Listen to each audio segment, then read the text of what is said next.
Two young hearts chasing dreams so far. Never thought we'd end up where we are. Now your name in arena lights, crowd screaming every night. But somewhere in the fame and noise, we forgot the love we had before. I was there before the millions, before the lights and arenas. Now they say it's child support, but it used to just be us. Oh, we were young and fearless, no contracts, no business. Now the love we built from the start got lawyers in the middle of our hearts. They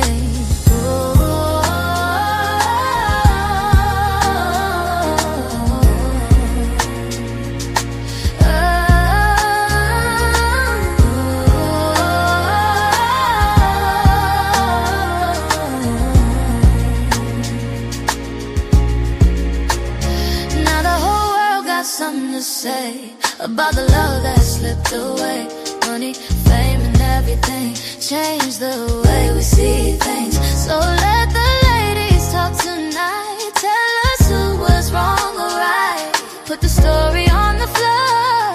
Let the truth open the door. Ladies first and Sunday 5 p.m. and Melanin on the mic tonight. Boom. Fatty and Ali in the room. The Untouchable Empire making moves. I was there before the world could see us. Now the story changed somehow, but we were real back then. And now, ladies talking truth reveal, every scar about to heal. Sunday night, the truth on fire.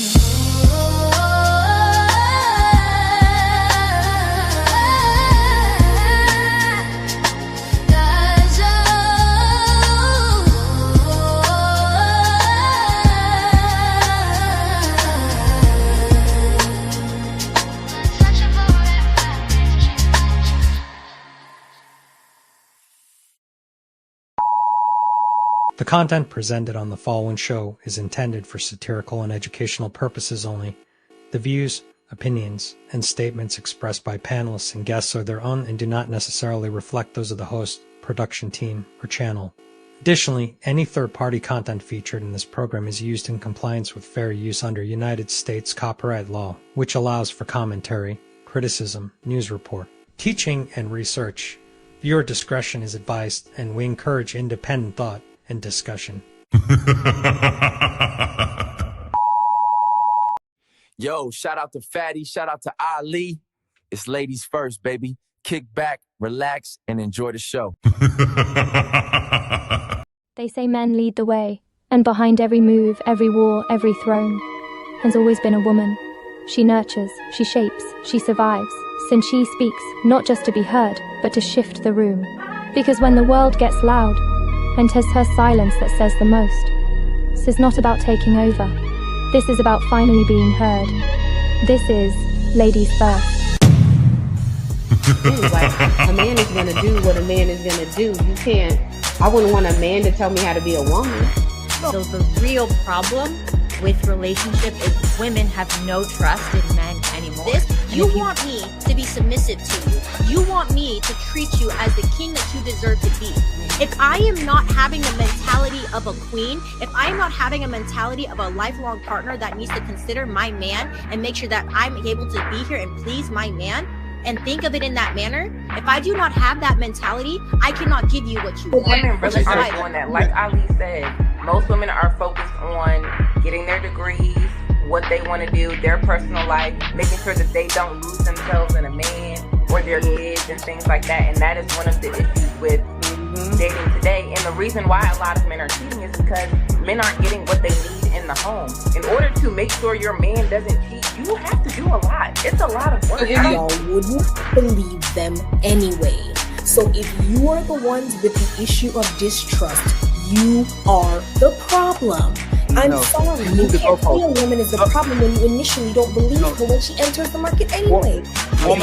If you're on Instagram and your panties and bra, and he comes into your DM, what part of respect do you think he coming in there with?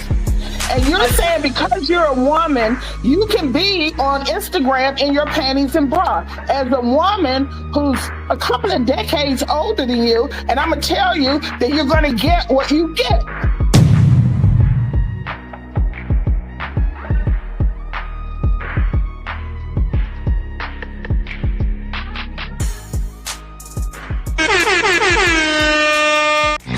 It's time to do. Welcome, friends, to the Ladies First show. I am not the host, and I forgot about it. My bad.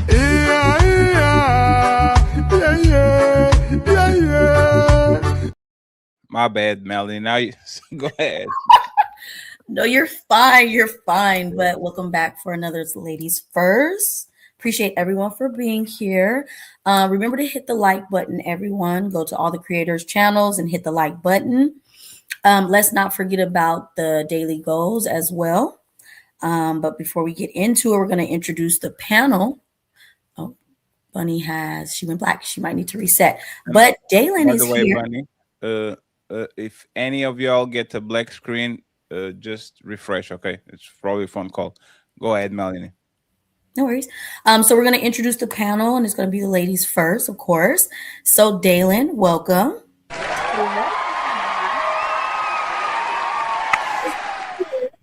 Appreciate you being here.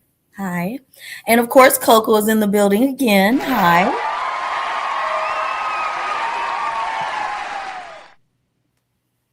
And we have Bunny in the building. She's loading.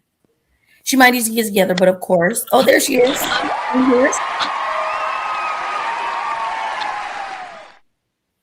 Hi, Bunny. Welcome. I think my internet is acting up. I got kicked out. Can everyone hear me? Yes, yeah, we hear you. So, Bunny, close all the apps that you're not using. And if somebody calls you, the screen is going to be black. You just have to refresh, okay? If you put on Do Not Disturb, probably going to solve most of the problems. So we're going to go from there. Okay, go ahead, Mel. No worries. Of course, I'm Melanin Legacy in the building. Hi, everybody. I'm going to ignore all of that. Okay, so let's get our fellas in there. Ron, welcome in.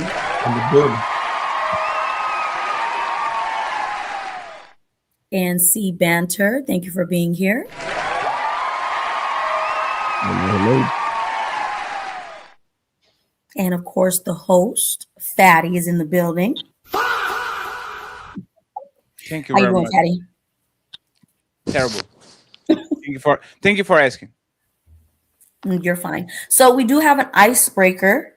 We have some more people coming in later. So right now we're going to get into the icebreaker. So go ahead, Fatty, play it for us. And once again, friends, we have the goals to achieve.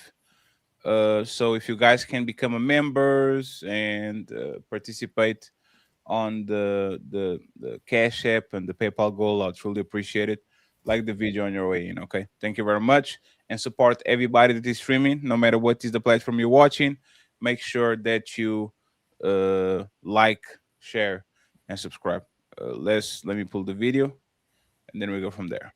For toxic energy. So I think there's still some more healing that I need to do, because when I look back on all of these energies, it's a shame I gave them so much time and there were sweet energies that I didn't. Yeah. And so now I see those sweet energies getting married and starting families. I'm just like, dang, that probably could have been me if I recognized the security in those individuals at the time. Let me pause it for a second, just for fair use, because this looks like a radio station. And like now, I'm like, yeah, I'm definitely feeling that now. I'm aware that there's something going on. There's something wrong. What do you think it is that attracts you to like toxic energy? I think they just seem really exciting at first. The chemistry is incredible. And they don't even always be fine. It's not even that like they're sexy or something. I mean, well, they're sexy, but they don't be the finest things I've ever seen. Yeah. It's just an energy. Sometimes it's convenience, what we talk about. A lot of the sweeter energies that I felt like weren't for me. I could see myself falling asleep a little bit on the phone. Mm-hmm. So I don't know if that's like, if boring is good or not. Like, I'm Yeah. trying to figure out what that means. Like, It's the thrill. yeah. It's the thrill of it. Yeah. What's absolutely. your sign? Aries. Oh yeah, fire What's sign. yours? I'm a Leo. Oh, We you the same get it. person. Oh my. Oh my God, I can't believe it. Now I understand. My God. Yeah, Leos. Yeah. Your music feels very intimate. Before we actually answer a serious question, I have a question for Chiki, right? Sorry, ladies, we have to do this. Stupidest question of the year. If signs determine who you are, why do these dumb women don't see if the sign matches with them and run away from the person? Like, if a sign is really something that is saying, "Oh, we are compatible, we shouldn't be with each other," why are these women say, "Oh my God, you are Aries," and they don't go on ChatGPT and says, "Does Aries match with me?" and they move along? Like, what is going on with this signs thing? Yeah, I don't know. I think they do look, and they just overlook. Like, I feel like a lot of the things they do it well, as informed as they can be, no matter how bad we may view it. I think women have a more informed view than we think they do. So yeah, I don't know. I can't explain why they stick with it. Anybody on the panel ever dodged the relationship because of a sign, because they were Capricorn? Anyone? What about you, Bunny? Damn, Bunny said I want to talk with y'all. Good one, Bunny. Good one. Let's start the show. It's time to do. Go ahead, Mel. Okay, so Coco, based off seeing the clip, what do you think about what she had to say? Man, that's a lot of women. I believe most women, when they hit their mid-30s, what I'm appreciative that Ari did, is that she said it out loud. But for a lot of times, women don't say it out loud. They know it's happening, but they still live in a delusion. And I'm sorry, Chiki, you said something about how women are more informed. But do you believe because women are more informed, they make better decisions, being more informed with their dating choices? Not necessarily. I think that all I was saying is, like, they have some type of system, whether we view it to be immature or have some type of fallacy. They still using some level of logic to make a determination, right? I don't think that saying women are illogical is a good thing. I think we make excuses when we do that. I just think we should accept that they have a flawed logic that just needs to be correct. Isn't the flawed logic illogical? No, because that's not the meaning of logic itself. Like, or not reasoning, right? There's some level of reasoning there, whether it be completed or make sense to you. There's a system that they're following within their minds that just leads to bad outcomes. Me and you can say we can re-improvise or introduce a new system for better outcomes, but they're still thinking. It just doesn't look or produce any outcomes that we would want for people we care about or our own, wives, daughters, whatever the case. Coco, what exactly, like, do you think that's most women? On that video, there's most women when she's talking about herself and realizing that she has an affinity for this problematic man. Do you think that most women, like, when do women sober up? Because I always knew I like big booty Brazilians since I was 17. Nobody, like, I didn't have to get come to Jesus moments. I didn't have to go to trauma. I knew what I like. I know sometimes it will be problematic, but it is what it is, right? So, like, why it usually takes so long for a woman to actually get this moment of, like, this epiphany? Like, why does it take so long? 3 decades for them to be on this planet to understand that they are attracted to the wrong dudes? Because women feel like women live in a fantasy world. Women have been brought up to believe that anything they think they can do, and that's why they think that way. Dylan, what's your thoughts on the clip?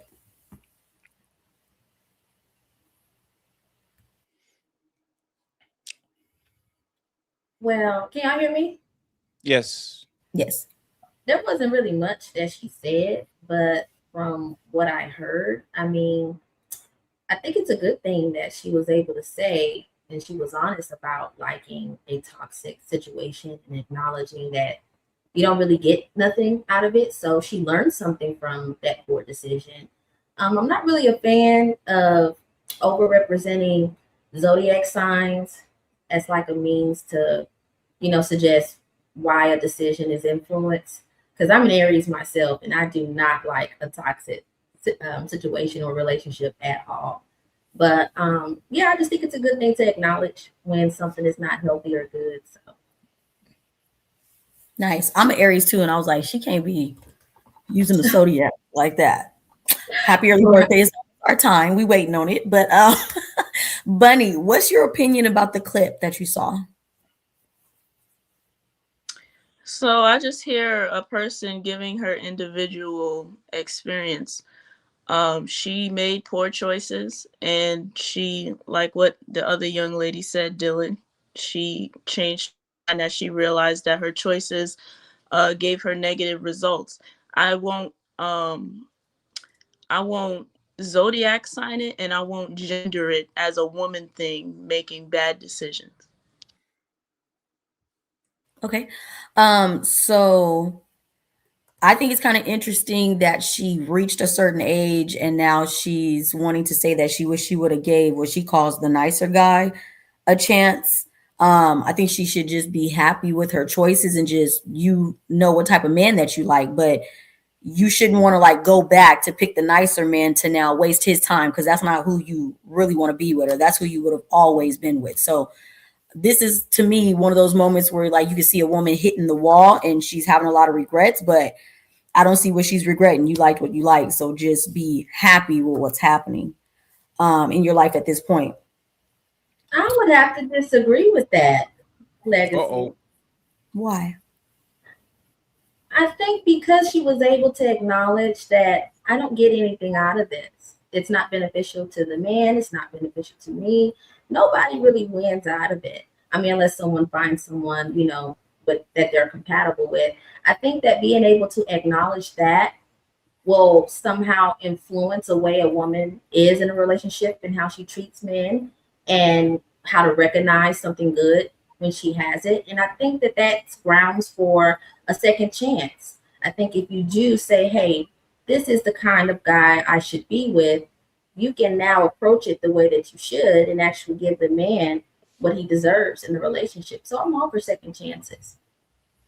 Yeah, but to me, that's a woman's mindset because a man would have rather you knew better all along. Like, this is where it's like women be wanting the grace and it's like, oh, pick me now because now I know better. But I can go pick somebody that doesn't have these experiences that already knew better. So that's what I'm saying. It's just, I think with women, there's always moments where they're trying to feel like there's opportunities to redeem themselves instead of just understanding the mistakes and maybe speaking for someone that hasn't made those choices yet, but to like think there's some sort of redemption that's supposed to be had. I think it's unfair. That's just me.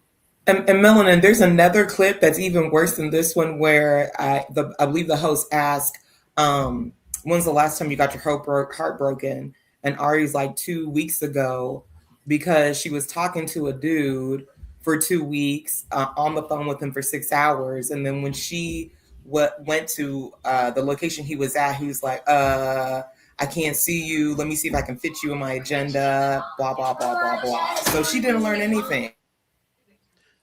I don't know if that's so.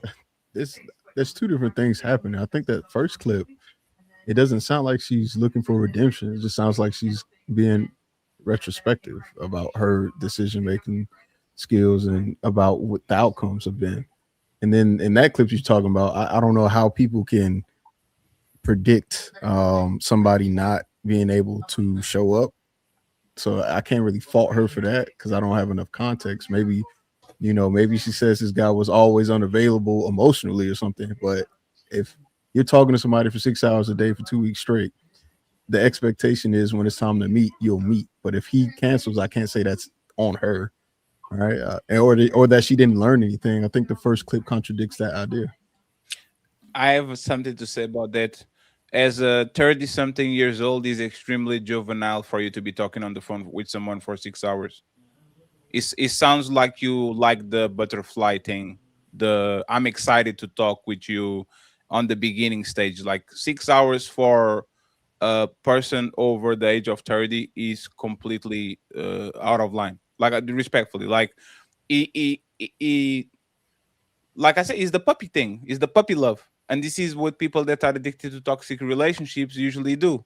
They love bomb each other in the beginning, and they can't get away from each other, and they talk with each other on the phone all the time, and they laugh, and they watch Game of Thrones from the season 1 to season 7, and everything looks perfect until reality now eats, and now you actually have to deal with the real person that is in front of you.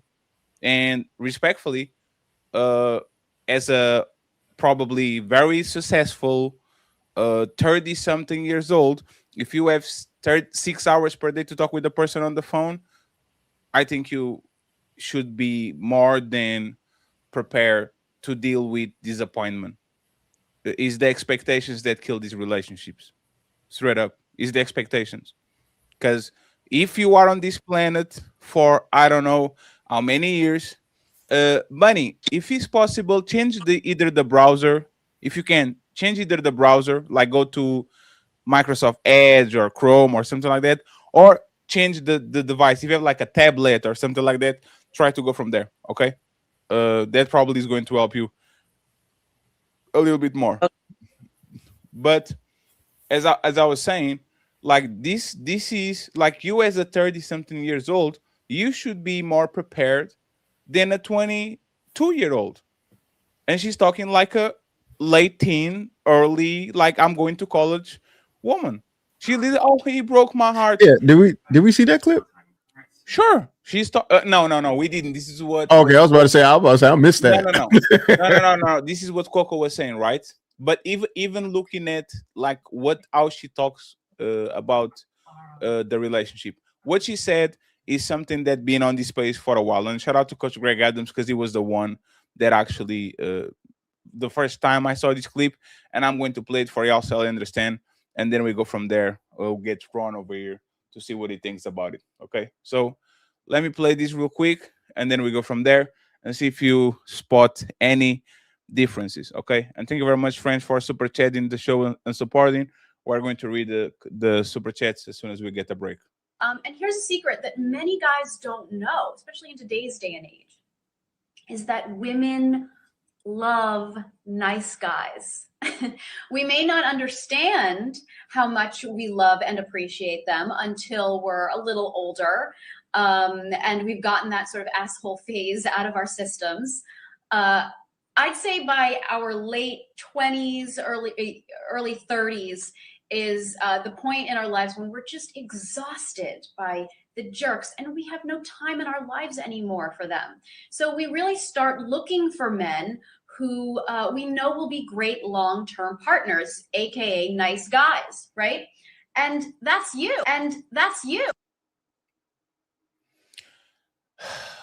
Bum, bum, bum, bum.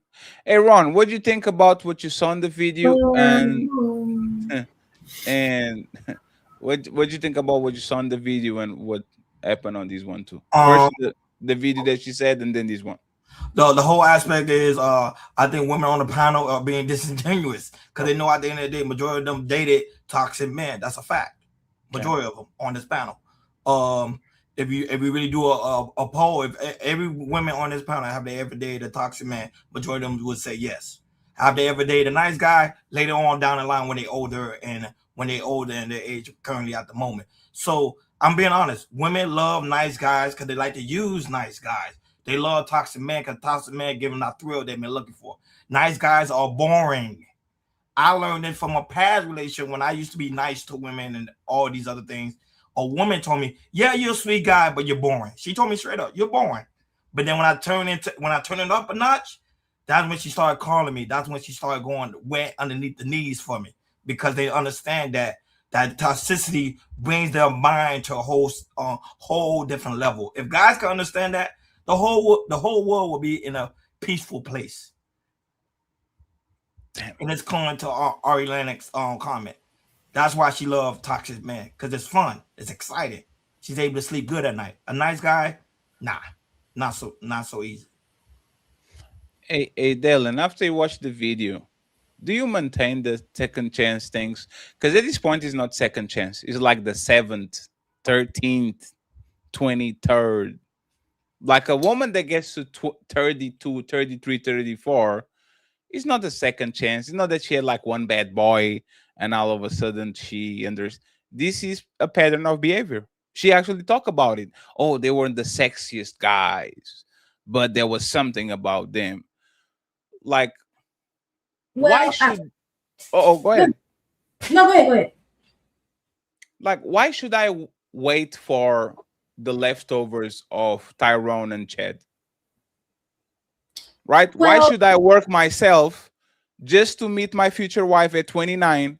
That is the leftovers of Tyrone and Chad, because she was addicted to the fun dudes, and now here is me with 410K.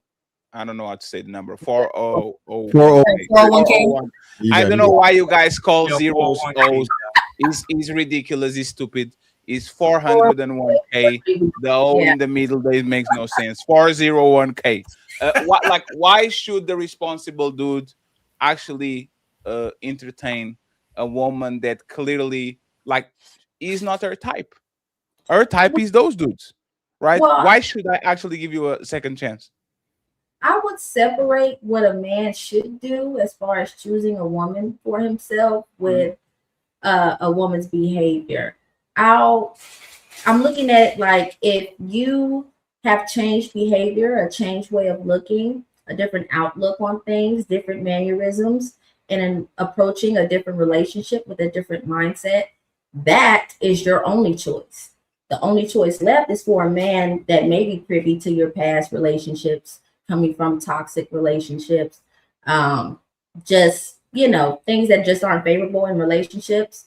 And they would have to make that decision like, okay, I know you come from this. This is what you're used to. And then on top of that, how would a man even know if a woman has been in those type of relationships and has changed behavior?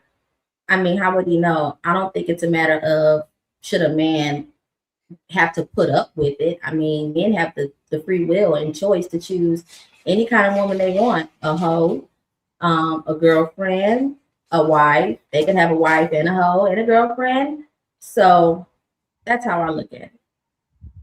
When you ask, how would he know?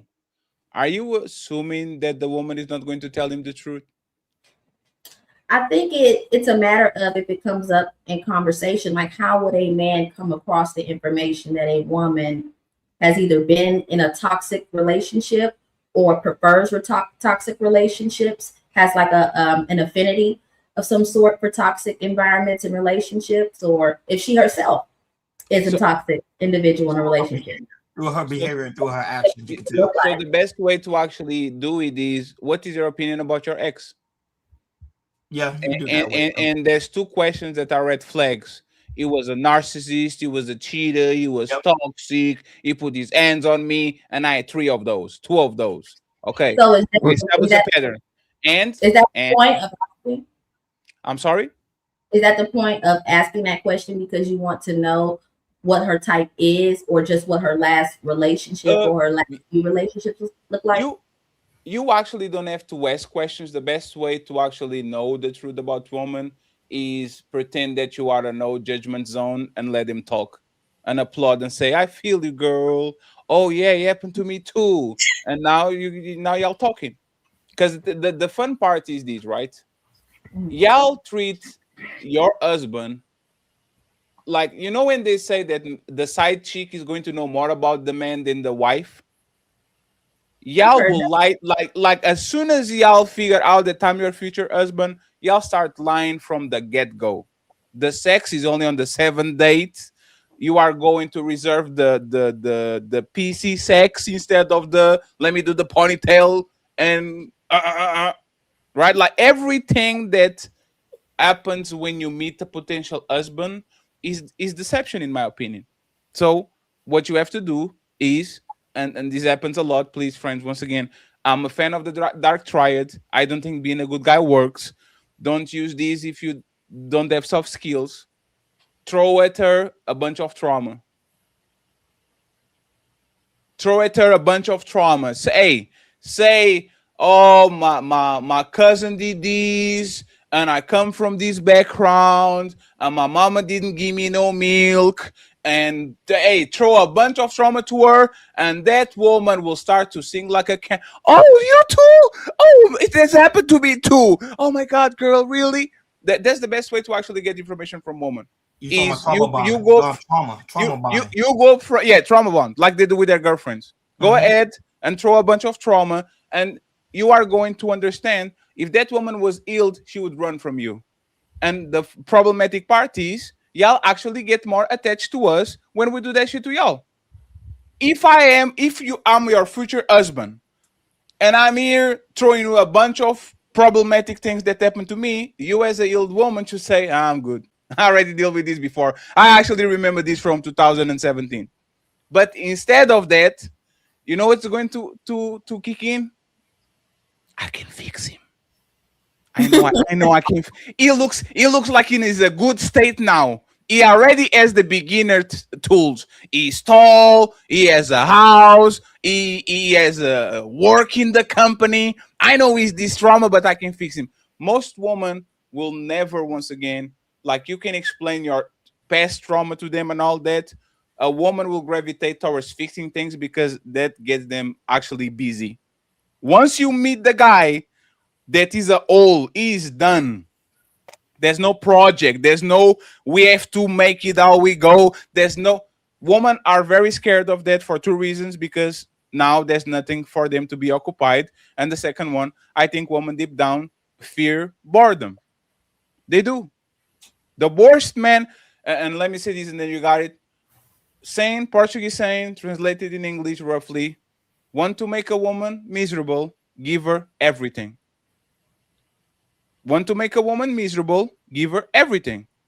If you give a woman everything she wants, she will become miserable, because women, for whatever reason, gravitate towards drama, solving things, and then as soon as they solve them, it's not fun anymore. Dalen, tell me what I'm wrong, and then I'll pass the microphone to Melanin and to Chiki. Well, I mean, you said a lot, but I do not agree with that. Women, they don't want everything. They want what they want. And I think that doesn't change. I mean, as long as you provide a woman what she needs, that's what women gravitate towards. Can you give me what I need? Can you give me what I want? I mean, that can change. You can want something one day, want something in a few years. If your man can provide that for you, I mean, saying that we're attracted to drama, like we'll suspend being with somebody that can do anything for us and be bored. And I don't even think that's gender specific. Men and women get bored. So but here's the problem here that like, most women don't know what they want. That's why it's a man's job to tell you what you want. I'm gonna tell you what you want. So and you're gonna follow my lady on. So Dylan, once I give you what you look, want. Bailey laughing. Look, you start smiling, Dylan. For a minute, you're about to smile, but go ahead, No, I want to build on what Ronnie said, and then you get. Hey, Dylan, once I give you what you want, are you going to stop or you want to go more? Like as soon as you say, Fatty, I want this 7-bedroom mansion with a Lamborghini at the door, and I'm going to call Cheeky and say, hey, Cheeky, I need a loan, man. Dylan wants this and this and this. Cheeky, hey man, I got it. I'm a massive producer in Atlanta. You got it, my brother. Just pay me 2030, right? And I give you this. And now 6 months go by, 1 year goes by, 2 years. Are you going to stop or are you going to move the goalpost and ask me for something new again? Exactly. Wait, I'm confused about that question. If I ask you for something that I'm sure you can so you wanted something, right? Let's go for something that is more like not the mansion Lamborghini. You talk to me and you want a pair of red bottoms and a trip to Paris. And I give you that. I say, oh, hey, I want to make my woman happy. She behaving well. Let me reward her. I guarantee you she's not going to want another pair of shoes and go to Tokyo next year, right? If I give you those things, are you going to stop asking me for stuff? Or are you going to ask me the next thing in 6 months, the next thing in a year, the next shoe, the next trip, the next house, the next business venture, the next whatever? Are you going to stop, or are you going to stay there and says, you know what, I'm happy? I'm going to continue. If you're talking about buying me some shoes and taking me out the country, and we're in a relationship, I'm hoping that's what you're speaking from. Like, if we're in a relationship, what I'm getting. Why would I stop there? I'm gonna keep going. I want to go to Santorini next. I want to go to Honduras next. I want to go to Brazil next. I want to go because women are never satisfied. It's not about satisfaction. This is about rewarding. It's like, if you can do these things, if I'm asking you and you say, sure, babe, let's go do this. What is the problem? It's not about, well, I'm feeling unfulfilled. It's actually, I'm feeling so fulfilled and we're enjoying this time together that you are allowing because I want it. And that's why you're with me. Why can't we enjoy these moments But then together? what happens when he says no? Okay, he said no. So how are you going to react when he says no? Are you going to be fine, babe? It's cool. You don't got to go.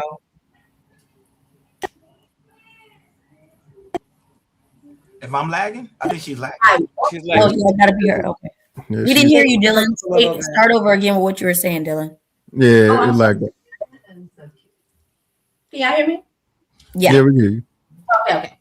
I don't look at it like, if he was to say no, like it's no just because I want it, or he feels like I'm being greedy. It'll be a no because, oh, I have to go out of town, or no, we can't go because we have this thing to do. It'll never be a no. It may be postponed, but at the same time, I would never ask for more than what I'm able to receive. No. Iso, it's not postponed. It's denied. It's not we go next year. It's denied. You get the absolute no. No, we are not going to Ibiza. No, it's just denied. Yes, what happened? What happens? Yes, what happens? I already have gotten shoes. I'm probably living with them. If I'm already getting trips and he says no to this one, big deal. You know, I'm not greedy or anything, but I wouldn't assume that no will now become a permanent thing. Where but it's what like, if the no is a no? So let me yes. Wait, so hold on. Wait, give me 1 second. Let me ask. But what if the no is just real quick? Let Coco, and then right after you can. Because Dylan, I hope I said your name correctly. Dalen. Sorry. It's okay. Okay, Dalen. So you keep on saying, well, eventually the no will become a yes. But how would you feel if the no never became a yes? If it was just no? Well, then that would be something that I would already be privy to. Like, no, we're not going on any more trips. Because if I'm saying, hey, why don't we go to Ibiza? And he's like, no, my man would give me some sort of, reason as to why. And I'm sure it will be reasonable. Why not oblige to that? And in my mind, I am saying that I'm trying to understand if you all are saying no, as in no, this is not happening anymore, or no to this specific place. No, like your daddy said, no drinking after 7 p.m., no staying up after 10, no matter how many times you say, Dad, please. No, it's not going to happen. You are an adult now. You're not a kid. So what happens there? And that's like the question that most men wonder is, what is going to happen when I start to say no to my woman? I've been saying yes to her since we were in high school. Now we're 10 years in, and I kind of accustomed her to say yes all the time. So she knows either I'm going to say yes right now, or I'm going to say yes after I'm exhausted enough talking about something. I said, okay, let's go to X, Y, and Z. I'm telling you no. I'm sorry telling you no. What happens there? Well, I would separate what a woman, a girl gets from her dad, from her man. But like I'm saying, like, if it's a no for the time being, then it's just a no. I mean, I cannot look at it like my man is just gonna say no. With capital letters, capital letters, and an exclamation point. No. There will be an equal balance of being able to get what I want. And now you got one second, because your internet got shot. Is an equal balance one second. Is an equal balance because before what? Is it no permanently? Yes, it's a no permanently. Yes, it's a no, whatever you want. No. If he says no, I don't want to go on trips anymore. I don't want to buy you shoes anymore. If that's where y'all are coming from, like no. So we're saying you specifically asked for something and he said no. Like we're not revisiting it. It's no, you're not getting this. And let's say that this is a point. Sorry, Banter, I'm gonna give it right to you. But let's say you hearing more no's, 60% of no's and only 40% yeses. What is that gonna do for you? I'm gonna question that because that will be a reflection of change. And if I'm not clear on what is influencing or motivating that change, I'm going to definitely inquire about it. And if it's sensible, which I'm sure it will be, because I know that the no is not going to be to hurt my feelings or to make me feel bad. So, if the reason is presented to me and I'm obliging and accepting to it, then it's okay. That's fine. So you need an explanation with the no. Him telling you no is just not good enough. You need an explanation. Not necessarily an explanation, but transparency. So just be transparent about why something that I'm accustomed to is coming to either a change or to an end, just so that I'm on the same page as you as understanding. Hey, Chigi, just before you go real quick, are you used to be people telling you no, especially on relationships? In relationships? Yes. I've been told no before. Yeah. Sure. But are you used to accept, because we say this on this space a lot. Nobody has to explain a yes. When you ask for $1,000 and I put it on your pocket, you don't say, why are you giving me $1,000, Fetty? Can you be transparent and explain to me why I do? Like a yes never needs an explanation. Like, are you used to get what you want usually on relationships?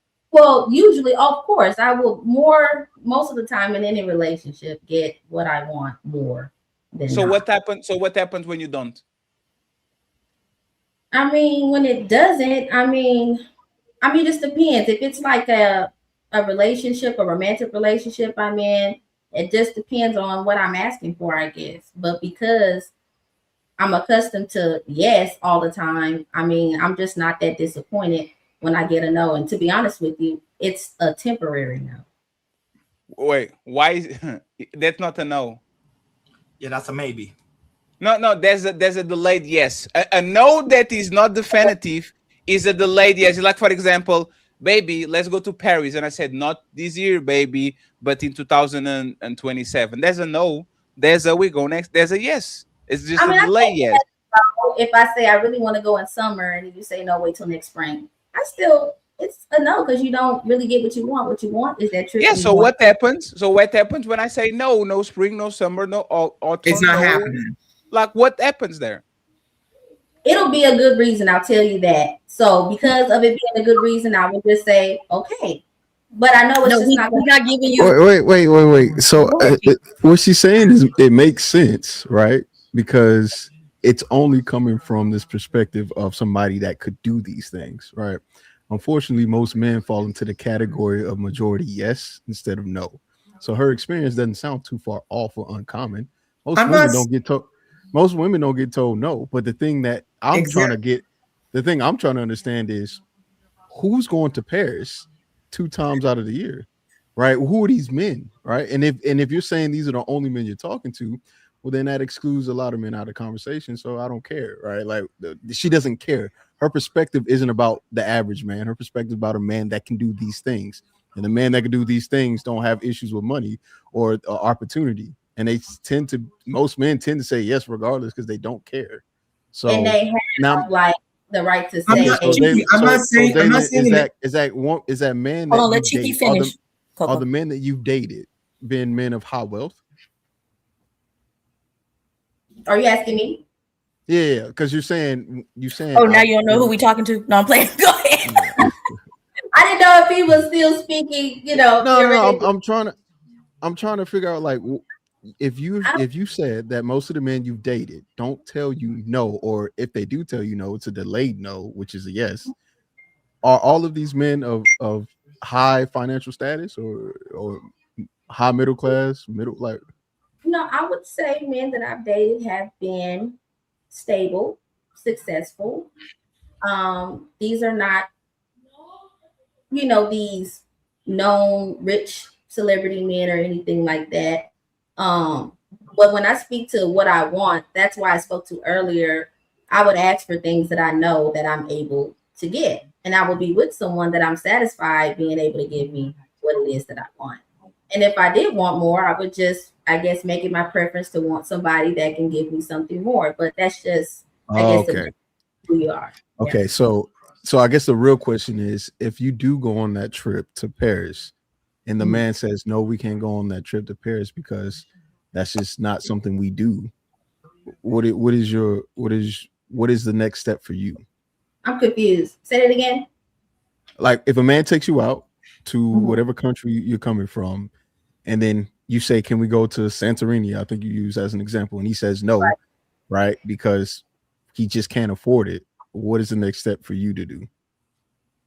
Accept it, because if he's like, hey, the transmission went out in the truck and I gotta put a new transmission in the truck, no, not that. It's just most Americans don't have the funds, or if they do have the funds, they only get this chance once every couple of years.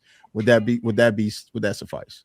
Well, yeah, I wouldn't even be asking someone to spend the amount of money that's required in a certain tax bracket to have these many trips. If I'm with someone that I know can only afford 2 or 3 trips a year, I probably am not going to ask for 7 or 10 if I was with someone that can afford endless trips. Okay, so I think that's what we were trying to get to, like, because that's what I was trying to understand. What you were saying, you said trip from France to Santorini. I would require or have an expectation that somebody, because I'm reasonable, I'm logical. I know you're making $60,000 a year, and you don't really have like a good trip advisor, agent. Okay, there we go. And then we're going to France maybe once every 5 to 6 years. I'm just trying to figure out how. I'm just trying to see if you do that. Yeah, that would be fine. But if he was very wealthy or rich, had a couple commas, we going when I say we going. But there's not the problem is not the trips. The problem is that it looks like what you're saying is, I will definitely choose a man that I can control. That's what I'm hearing is, I will only be with the man that I can control, because I'm not going to be with a man that just says no for the sake of saying no. If I know this man is not going to say yes, I'm not going to be with him because I want him to say yes. And it's kind of interesting. The control that a woman would have over a man is his own desire to want to give you what you want. I can't force. Wait, what? Can you repeat that? 1 second. Can you repeat that again? Just to make sure. Can you repeat that again, Dale? No interruption. What did you say? Control that you're mentioning, I view it as the type of control a woman has over a man is his own desire to want to give you what you want. That's the control. You're not actually puppeteering him or anything like that. I don't think women can control their man, but yes, they do. Yes, they do. As soon as he doesn't get what he wants, he's basically in a sexless relationship. You run around with attitudes. He can't get dinner. Like women definitely weaponize what they don't get. Well, I do believe that women can weaponize certain things in a relationship for manipulation tactics. But when I say control, because I want, let's say, Fatty, I want to go to a different country once every month. So 12 countries for the whole year. I'm not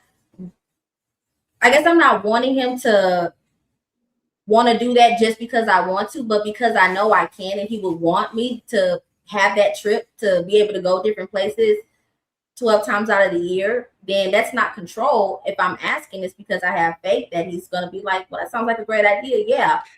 So it's not control. You have to do it. So this is what usually happens, right? And I've been talking with people about this a lot of times.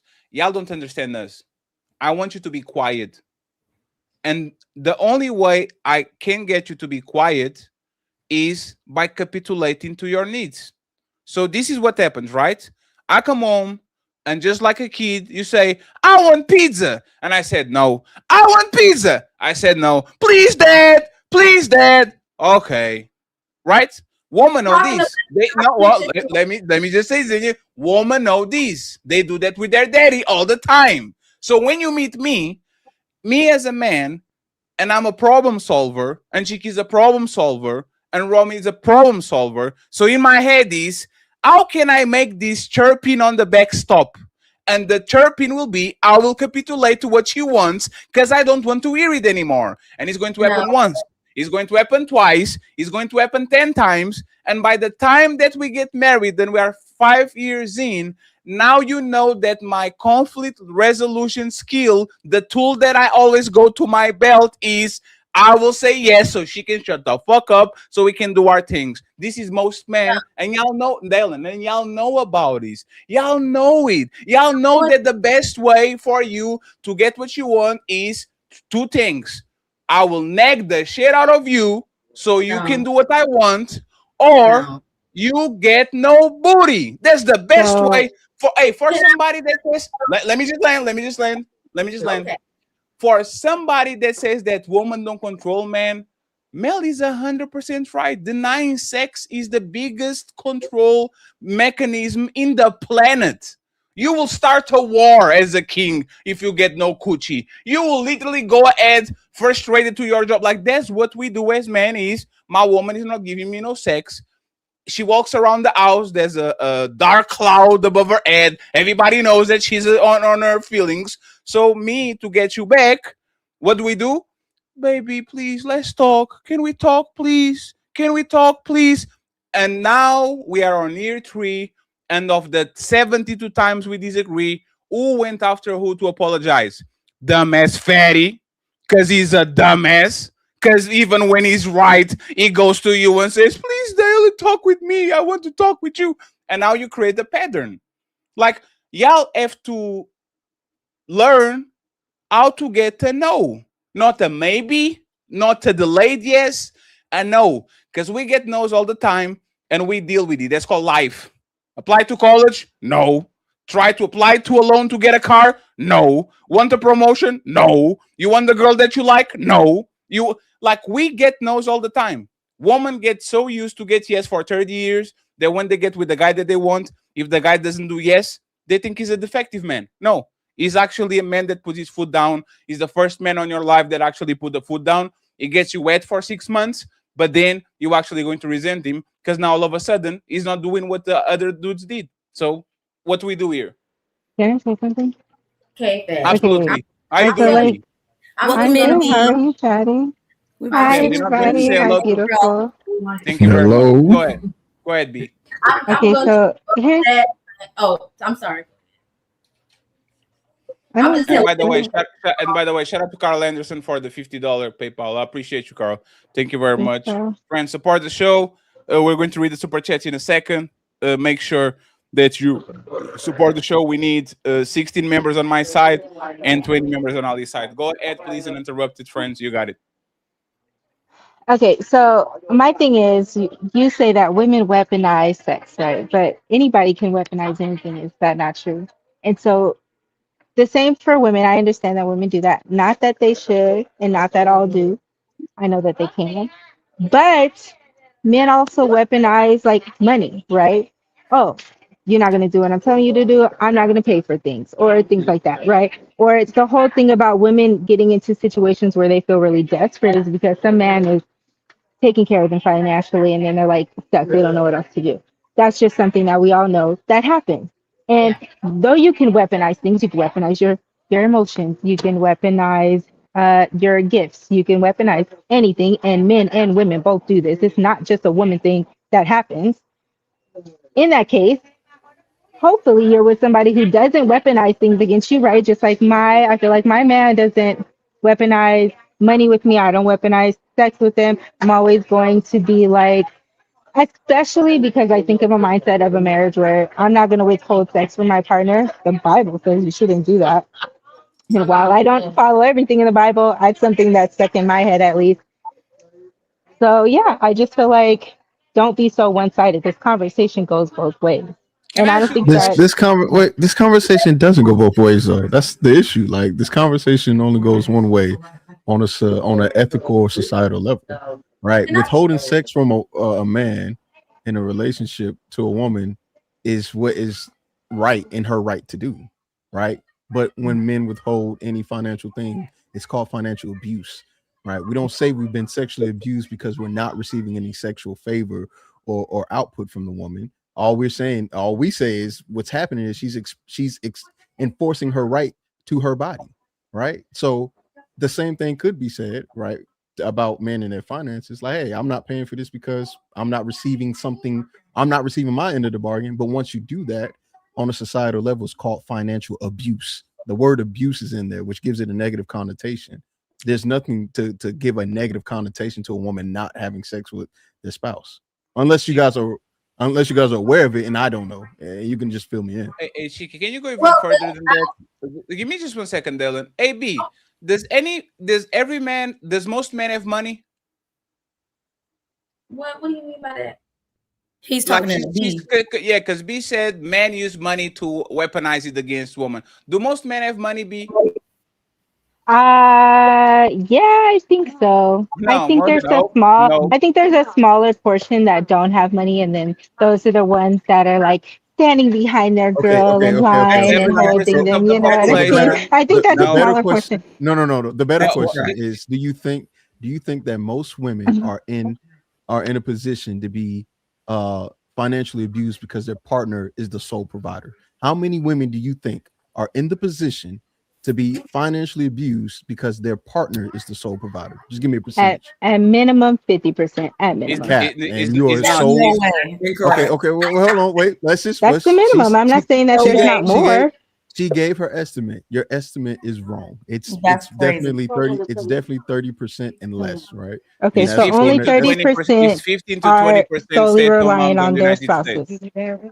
Okay, but even still, when you guys are talking about him telling you can't have something, it's something that you want, like some shopping spree or something like that he's not abiding by. But as far as you being taken care of, all of the bills are going to get still paid. All of the groceries are still going to get bought. Like all of the necessities are still going to be there. So him telling you no because you're not being obedient, you're not listening to your leader, you're being out of order. That seems like a worthy punishment to tell you're not going to get what you want, because it sounds like you're acting like a brat.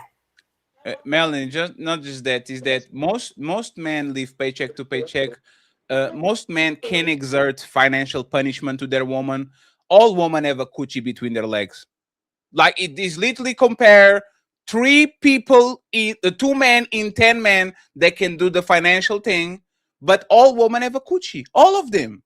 This is a universal thing. You can talk with the rich man, with the poor man, with the tall man, with the short man, with the fat man, with the Mr. Olympia. All of these men experience a woman weaponizing sex against them to get what they want. All of them. And to right? Sorry, Hattie. Go ahead. And to Chiki's point, only the max, about 24% of women are stay-at-home or are their husbands are sole providers.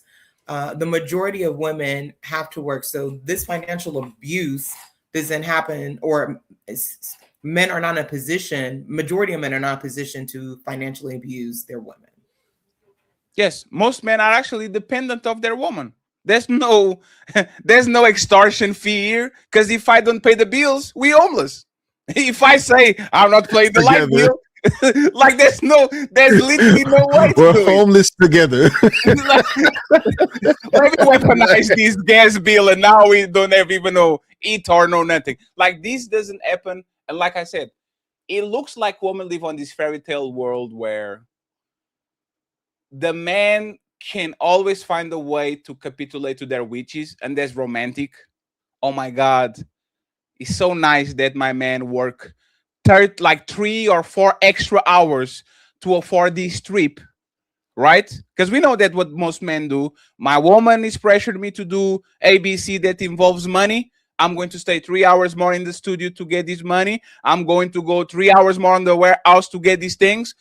Y'all look at it as romantic or something that is actually a man that is respectable.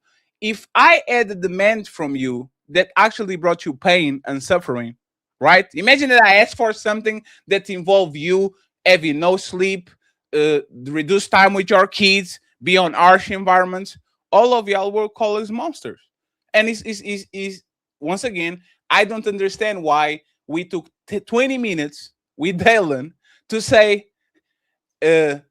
what do you mean by no? No. What do you mean by no? No. What do you mean by no? Now, Dylan. Dylan, let me just say this. Dylan, let me just say this. Let me say this. Rebuttal because you kept going on, and I didn't even have time to rebuttal. The whole point you were making comes from you're speaking about the mannerisms and the behaviors and the aspects of a toxic relationship. What do you mean that a woman has to give me what I want, give me what I need, give me, because that's toxic.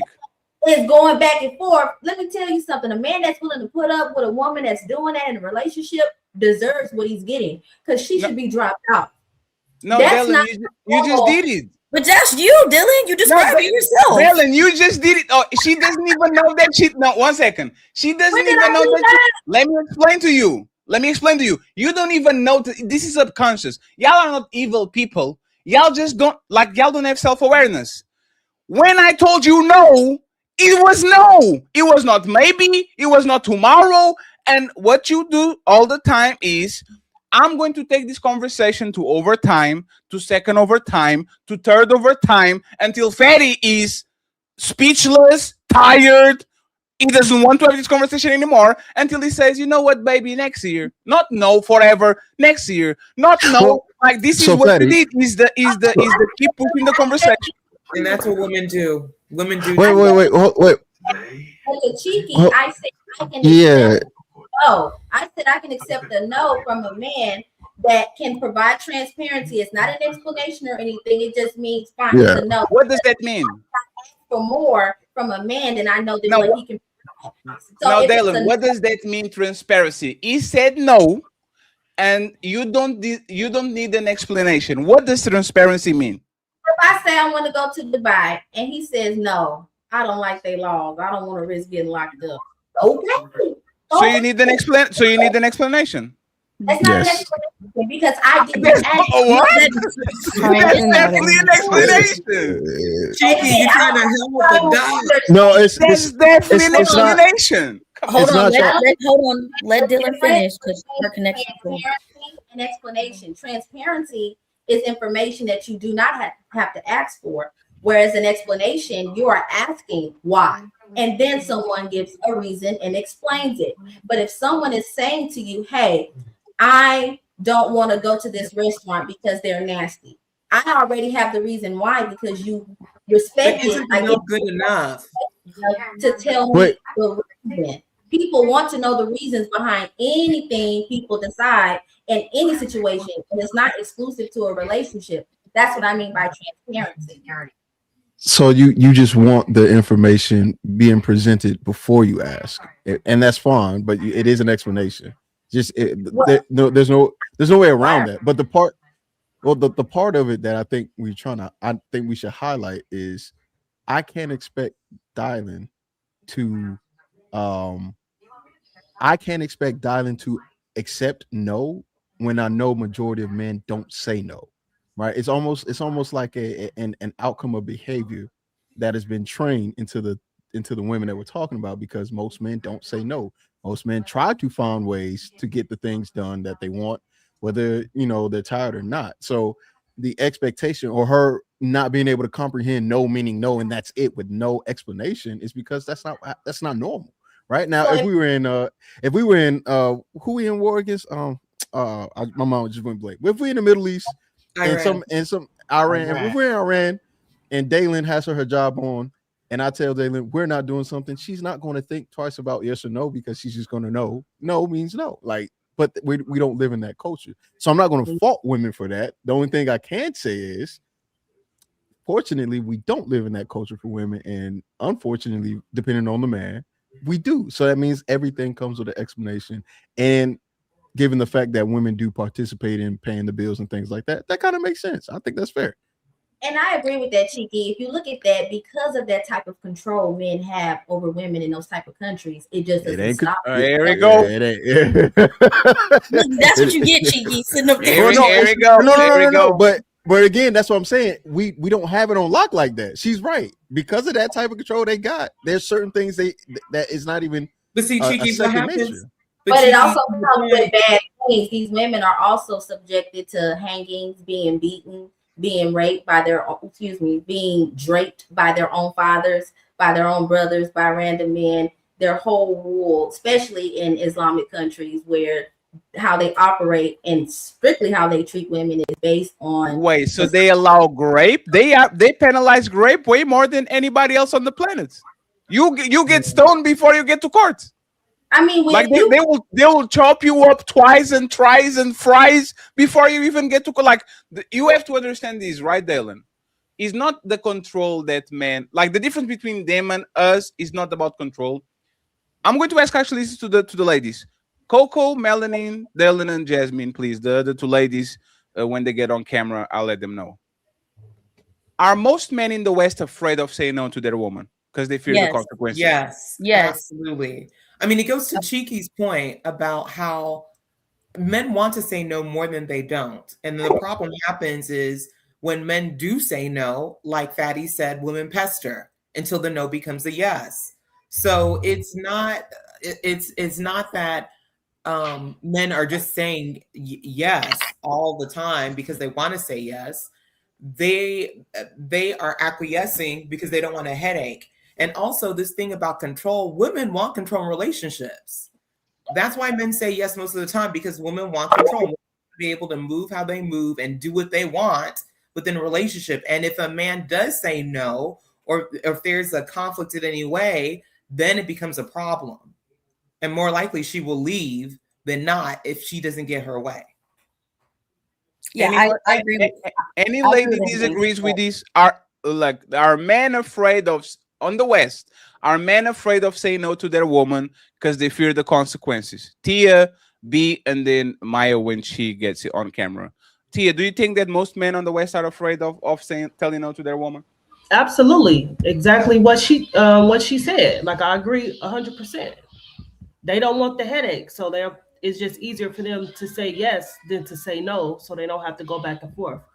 What about you, B? B, are you on the airplane? No, but there's so many different. I mean, no, never mind. Is that a spaceship?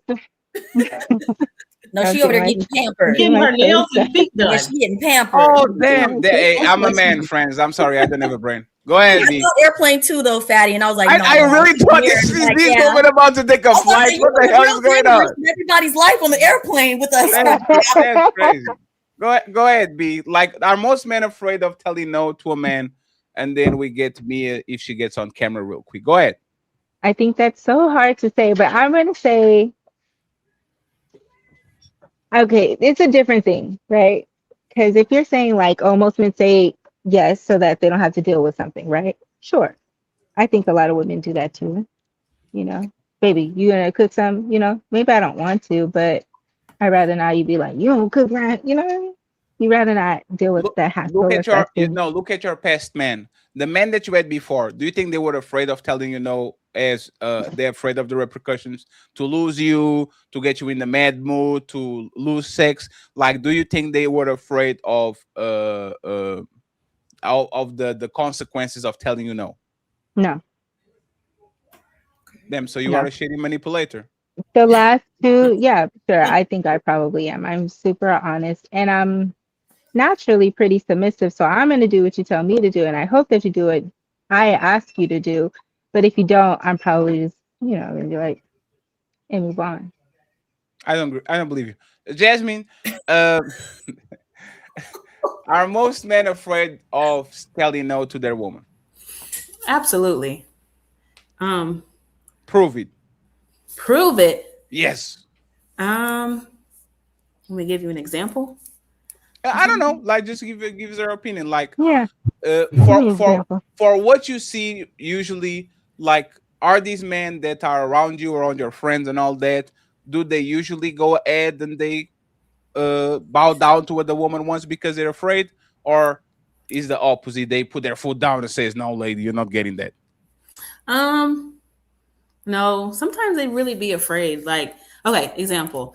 I used to talk to this guy and he would never want to tell me no. Even if it was like me asking for money or like me trying to like come over.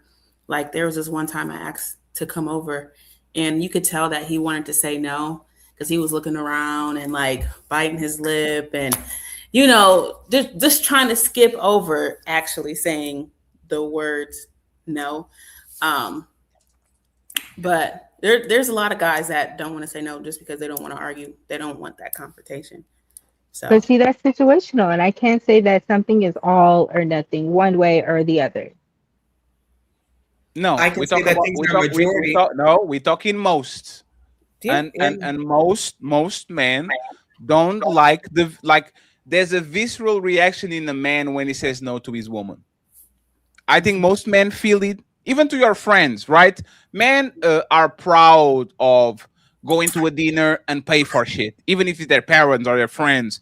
Like we feel something in actually taking care of people. So the problem is, I will tell you yes a lot of times because makes me feel good. I want to be a sim for you. If I have $1 million and I want to do everything you want to do. You want to go to Paris? Yes. Want to watch that shitty telenovela that I don't like?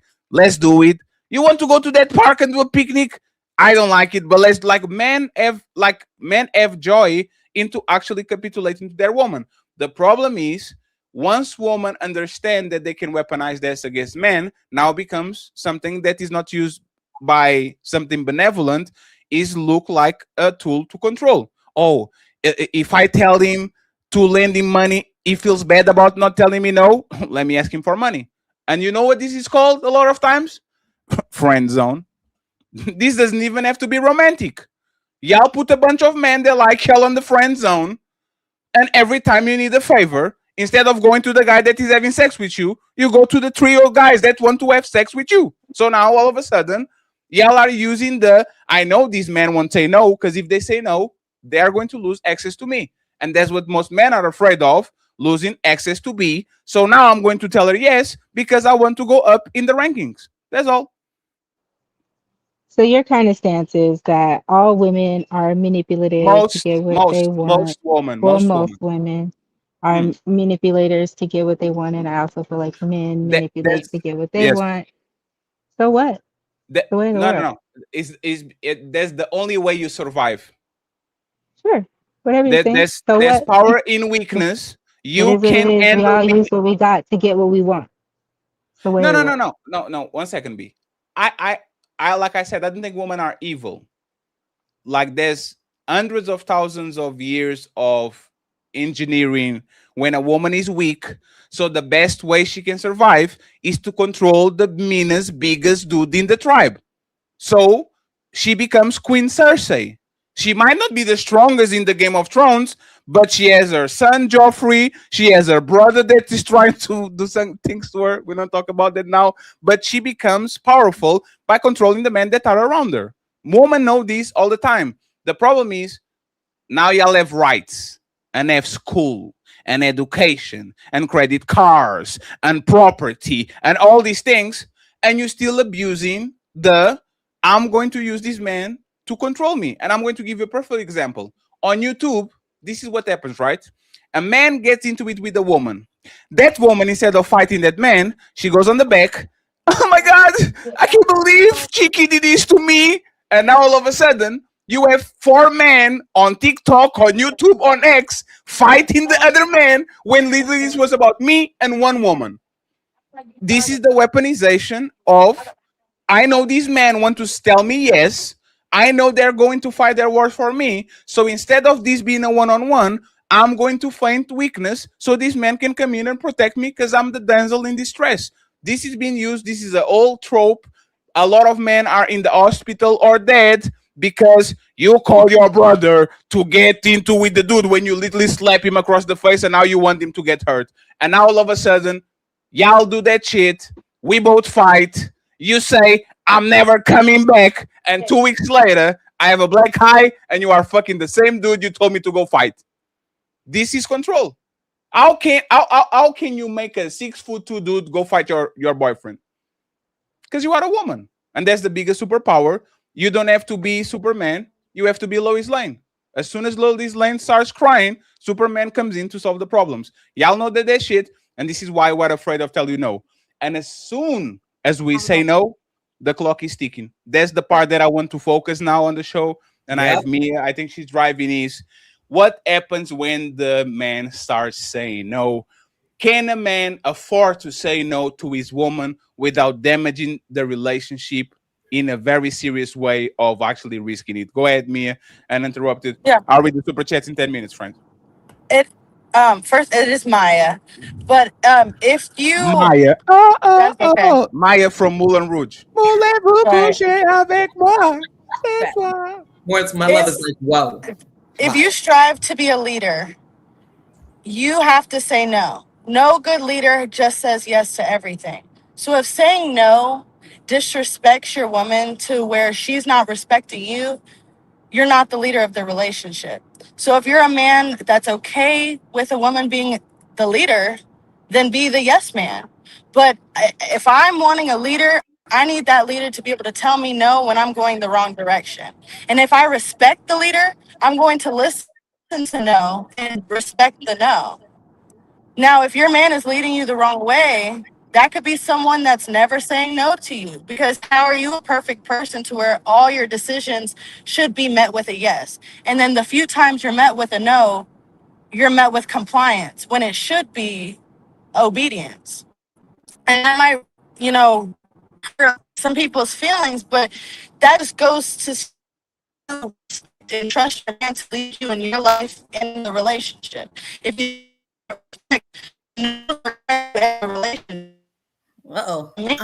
Mara, you were cooking, but you're Yeah, coming Maya.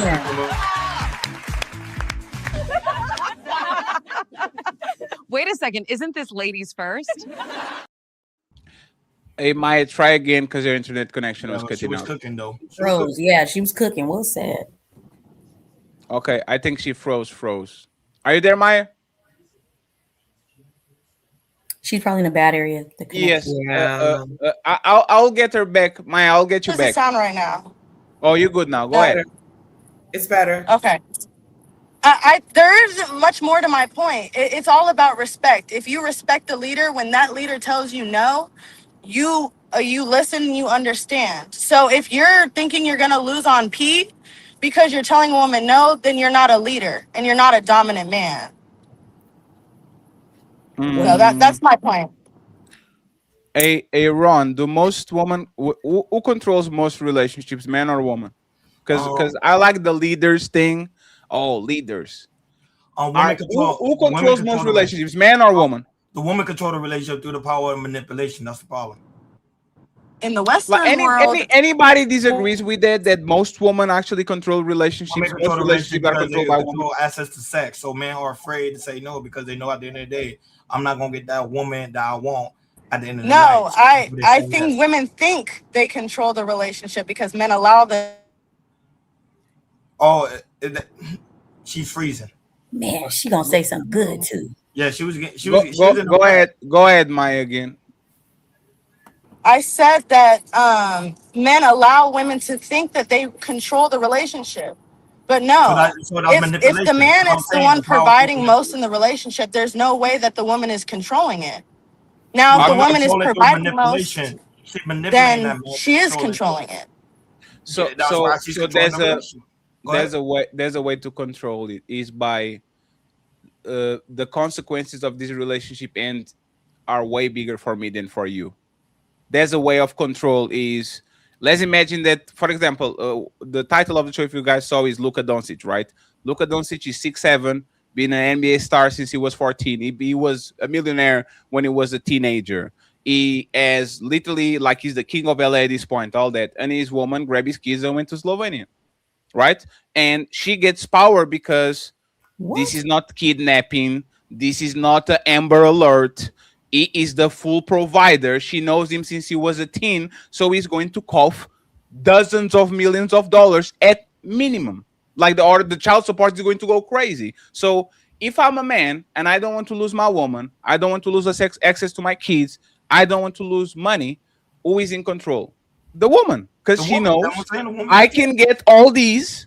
I will get one property. I will get money. I will get the kids, and I will get another guy that I like to go ahead and scratch my back. So even sexually, I don't lose, because I lose a husband and I get a boyfriend, right? So just to wrap it up, friends, there's something that is called power in weakness. You can be the most powerful man by being a Batista or The Rock, or you can be the guy in high school that has 7 brothers.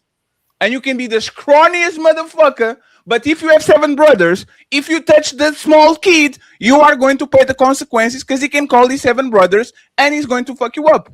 Now, the woman with social media, with a group of friends, with the cop, with the judge, with the societal structure, that like you, even though you are weaker than me, you are going to have to control, because you are on the position of abundance. I'm on a position of scarcity. You can easily replace me. It's very difficult for me to replace you. And I don't like when y'all say that men control relationships, because respectfully, it's like saying Jenny Buzz controls the Lakers. And I know there's a different boss. No, LeBron James or Luka Dončić control the Lakers. Kobe Bryant controls the Lakers. Michael Jordan controls the Bulls. Y'all can say that he doesn't, because he's not the owner of the team. But if Michael Jordan say jump, the owner doesn't want to lose him, so he's going to say I. Right? So on a relationship, it's the same thing. I might be the provider. I might be the stronger. I might be the more, but because I don't lose my podcast equipment, because I know Dylan is going to take off, right?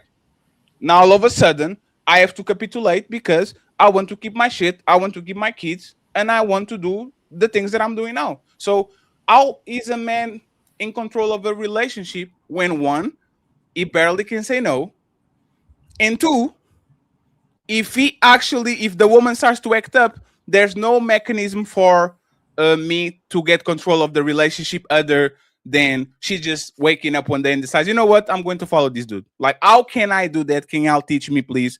I would truly appreciate it if y'all could. I think in that aspect, in everything that you listed, you're 100% correct. When it comes to government and law, women do have majority of the time the upper hand when it comes to, like you said, properties, custody of children.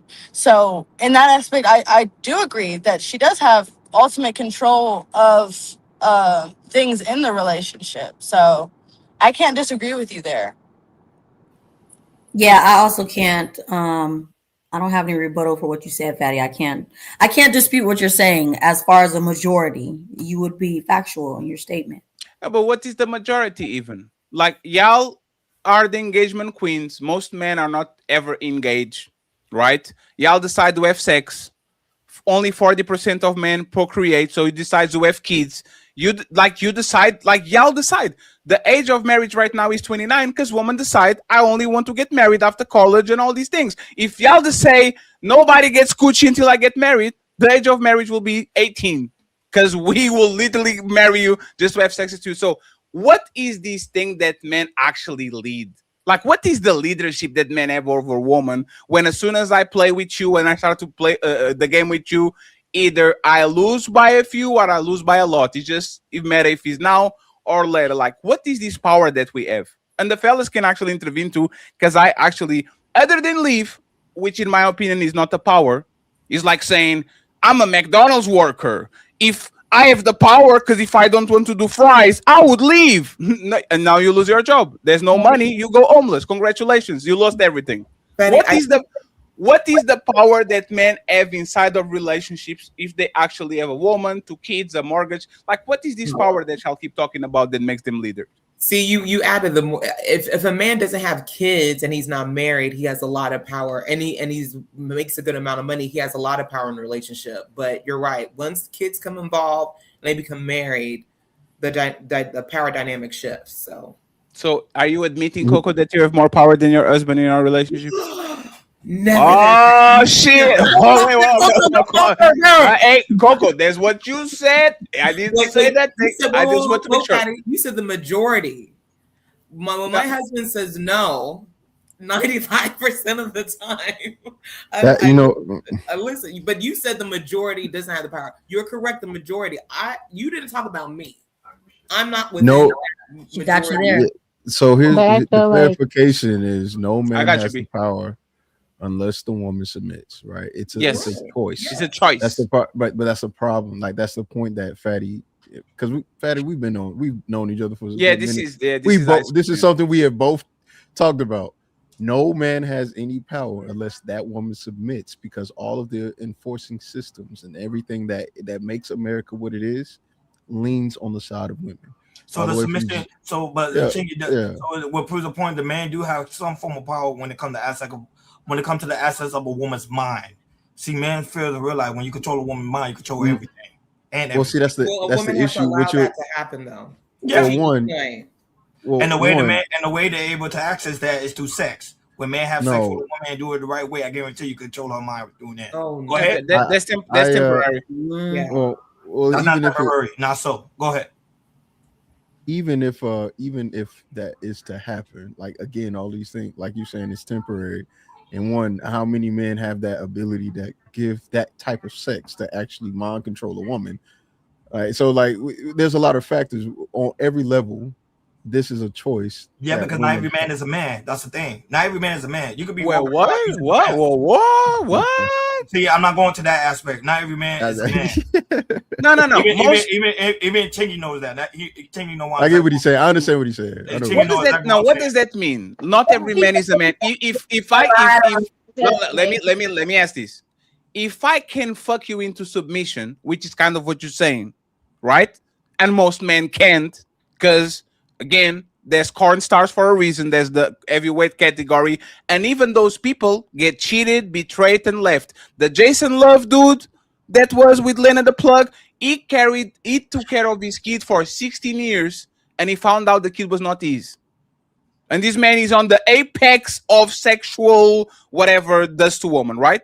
So what does that mean, Ron? Like, what does that? I'll fuck you into oblivion for 6 months, and now you are used to me. See, the woman on this panel even say that for a man he has to be dominant.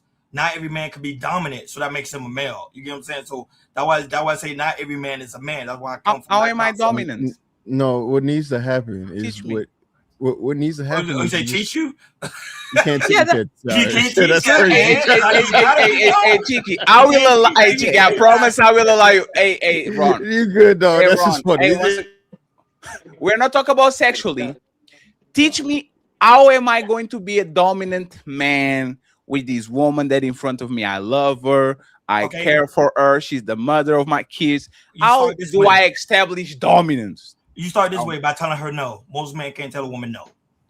And how many no's can I tell her before that actually? And every time you feel ready. If you say, "Hey, I want to get my hair done," no. I want to go to the mall. No, you can't go to the mall today. That ain't happening. And doesn't that cause resentment? Yeah, but remember, it's a form of dominance. I would say not every guy has that qualification. I was with you for a little bit, but you lost me, brother. Oh damn, Ron! They turned against you. That's crazy. That's weakness. That's not dominance. I don't know about that. Hey, this is what you get, Ron. They turned against you now. Now he's your turn. Because remember, men don't want guys to know this truth. That's the thing. When guys actually know this truth, they become more powerful than you think. Hey, Ron, dominance is an illusion. You know why? Because you can't put your hands on a woman. Never said put your hands on a woman. Go ahead. No. I'm just clarifying. Yeah. Dominance and Chick, you get it after. For sure. Like the way I can dominate the world is by having the strongest military, by being the biggest guy in the room, by being a person that I can actually force you to do things. Man can't force woman to do nothing. No cooking, no cleaning, no sex, no stain. If that woman says I'm out, you are going to dominate the empty house. You are going to dominate the chairs, the table, the PlayStation. There's nobody to dominate. So how can you establish dominance when literally them being dominated is a choice? I can choke you if you want to be choked, but if you don't, I go to jail. There goes from dominant to dominated, right? So how can I establish and Ron, you can say pineapple. How can I establish dominance? Yeah, how can I establish dominance when I can't even dominate you in a way that men of yesterday used to do? No, I'm just saying the men of yesteryear, what they used to do, the only thing of the man yesteryear did change the aspect of the law. That's all they did was just change the law, but the same rules still apply without putting your hands on a woman. When a woman, like, so how do you do it? Hold on. Well, like Chicky stated, if a woman is willing to give her submission to you, it's because she sees something in you, which is a form of leadership, which is a form of domination. That's why she's giving herself to you. So again, that's my point. But go ahead, Chicky. Go ahead. yeah.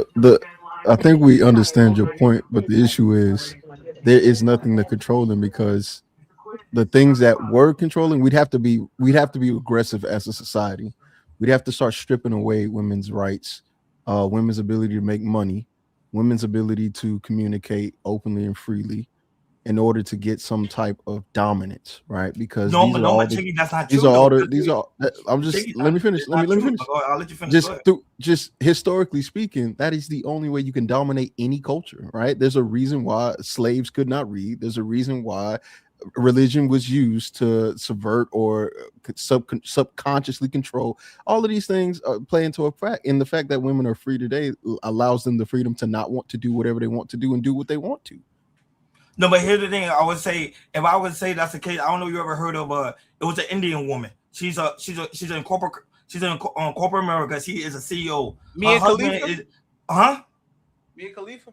Yes. Her husband is a regular guy. It can't be Mia Khalifa. No, he's talking about the CEO of Pepsi. Every night, and she has everything away, and she give it to her husband because she see him as a dominant figure at home. Right. So now money don't have nothing to do with it. It's just, man, we don't understand how to access that power yet, because we're talking about society. Hold on. Go ahead. You said Indian woman. Is she a first generation Indian woman? Oh my God. No, that stuff matters, because what is her culture? What is her culture? What is her mindset? How you mean what doesn't matter? A woman is a woman, correct? No, it didn't. No. No. I'm sorry. So the lady that you're speaking of, her name is Indra Nosi. She's the former CEO of Pepsi, and I believe she immigrated to the U.S. or is first gen. But Chiki's point is valid. It matters culturally where you grew up. If you grew up in a society where men hold control and are dominated, and to Chiki's point, I mean, countries where the women have little to no rights is because the men have made it where by force, you're going to listen to me. You have limited rights. So all you have to do, you have to rely on me. And in the West, it's not that way. So there is no way, unless you use force for a woman to be on your schedule, unless, to Chiki's and Fatty's point, unless she allows it. There's nothing men can do. A woman has to give you permission for you to be the leader of her in the West, most definitely. I don't know if somebody else had any other comment. I don't know Ali, because I've seen Ali come through. You're on mute, Ali. Yeah. How about now? You good. No, I agree with Chiki and Fatty and Ronnie. If they're wrong, how do you convince a child or a woman to listen to you if they truly don't want to listen to you? Why do we have mental health institutions? Why do women say my body, my choice? I have autonomy over my own body, and she can choose to be a single mother if she wants to do that. So if Chiki and Fatty are wrong, how do you convince a woman and a child to do what they don't want to do? No, by the whole aspect of you being who you are as a leader. Women, at the end of the day, women are looking for a form of leadership, regardless of the fact they're looking for. That's why they go to work. When they go to work, do they submit to their job? Do they submit to their boss? It has to be a good because their job is doing what? Giving them form of resources so they can bring it back home to their family. It has to be if I'm the guy that's bringing home resources and I'm bringing home things that she needs, she's gonna be able to sit. You're responding to a point I didn't make. Go ahead. So to have a good faith conversation, this is a great leader. This is a phenomenal man. This is a good man to everybody. This child and this woman refuse to listen to this man. How do you get them to listen to this man? If he's already a phenomenal leader, he's already a righteous man, he's already qualified in society, and he has the history to get people to respond to him and follow him. What happens when he meets a woman and a child who don't want to listen to him? How does he convince them to listen to them if he's a great leader already? By pretty much holding them accountable without getting to the violent part. You can hold them accountable the same aspect when it comes to employers. When employers don't act a certain way, what do? You hold them accountable. You get rid of them up or you let them go. Okay, let me flip the question, because again, we're trying to have a good faith conversation. How does a woman get you to be attracted to her if you find her unattractive completely? You don't find her attractive at all. She's not your type at all. How does she convince you to find her attractive? She can't convince me to be attracted to her. I'm not attracted to her. No, that's my point. You can't convince them. They have to want.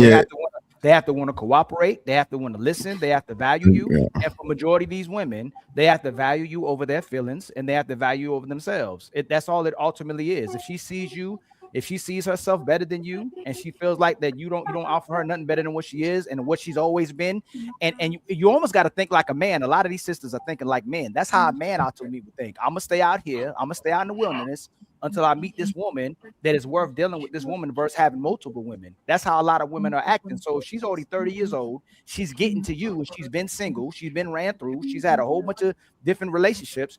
How is she gonna value you if she didn't value any of the guys before you? Oh, that's a question you asked me, or that was just a statement? Oh yeah, I'm asking you, especially if she doesn't value the father of her children. How are you gonna be valuable to her? By the way I act, by the way I am towards myself. Remember, whatever you act towards yourself, that's how things attract to you. Prime example: you disrespect yourself, you attract disrespectful people around yourself. Correct?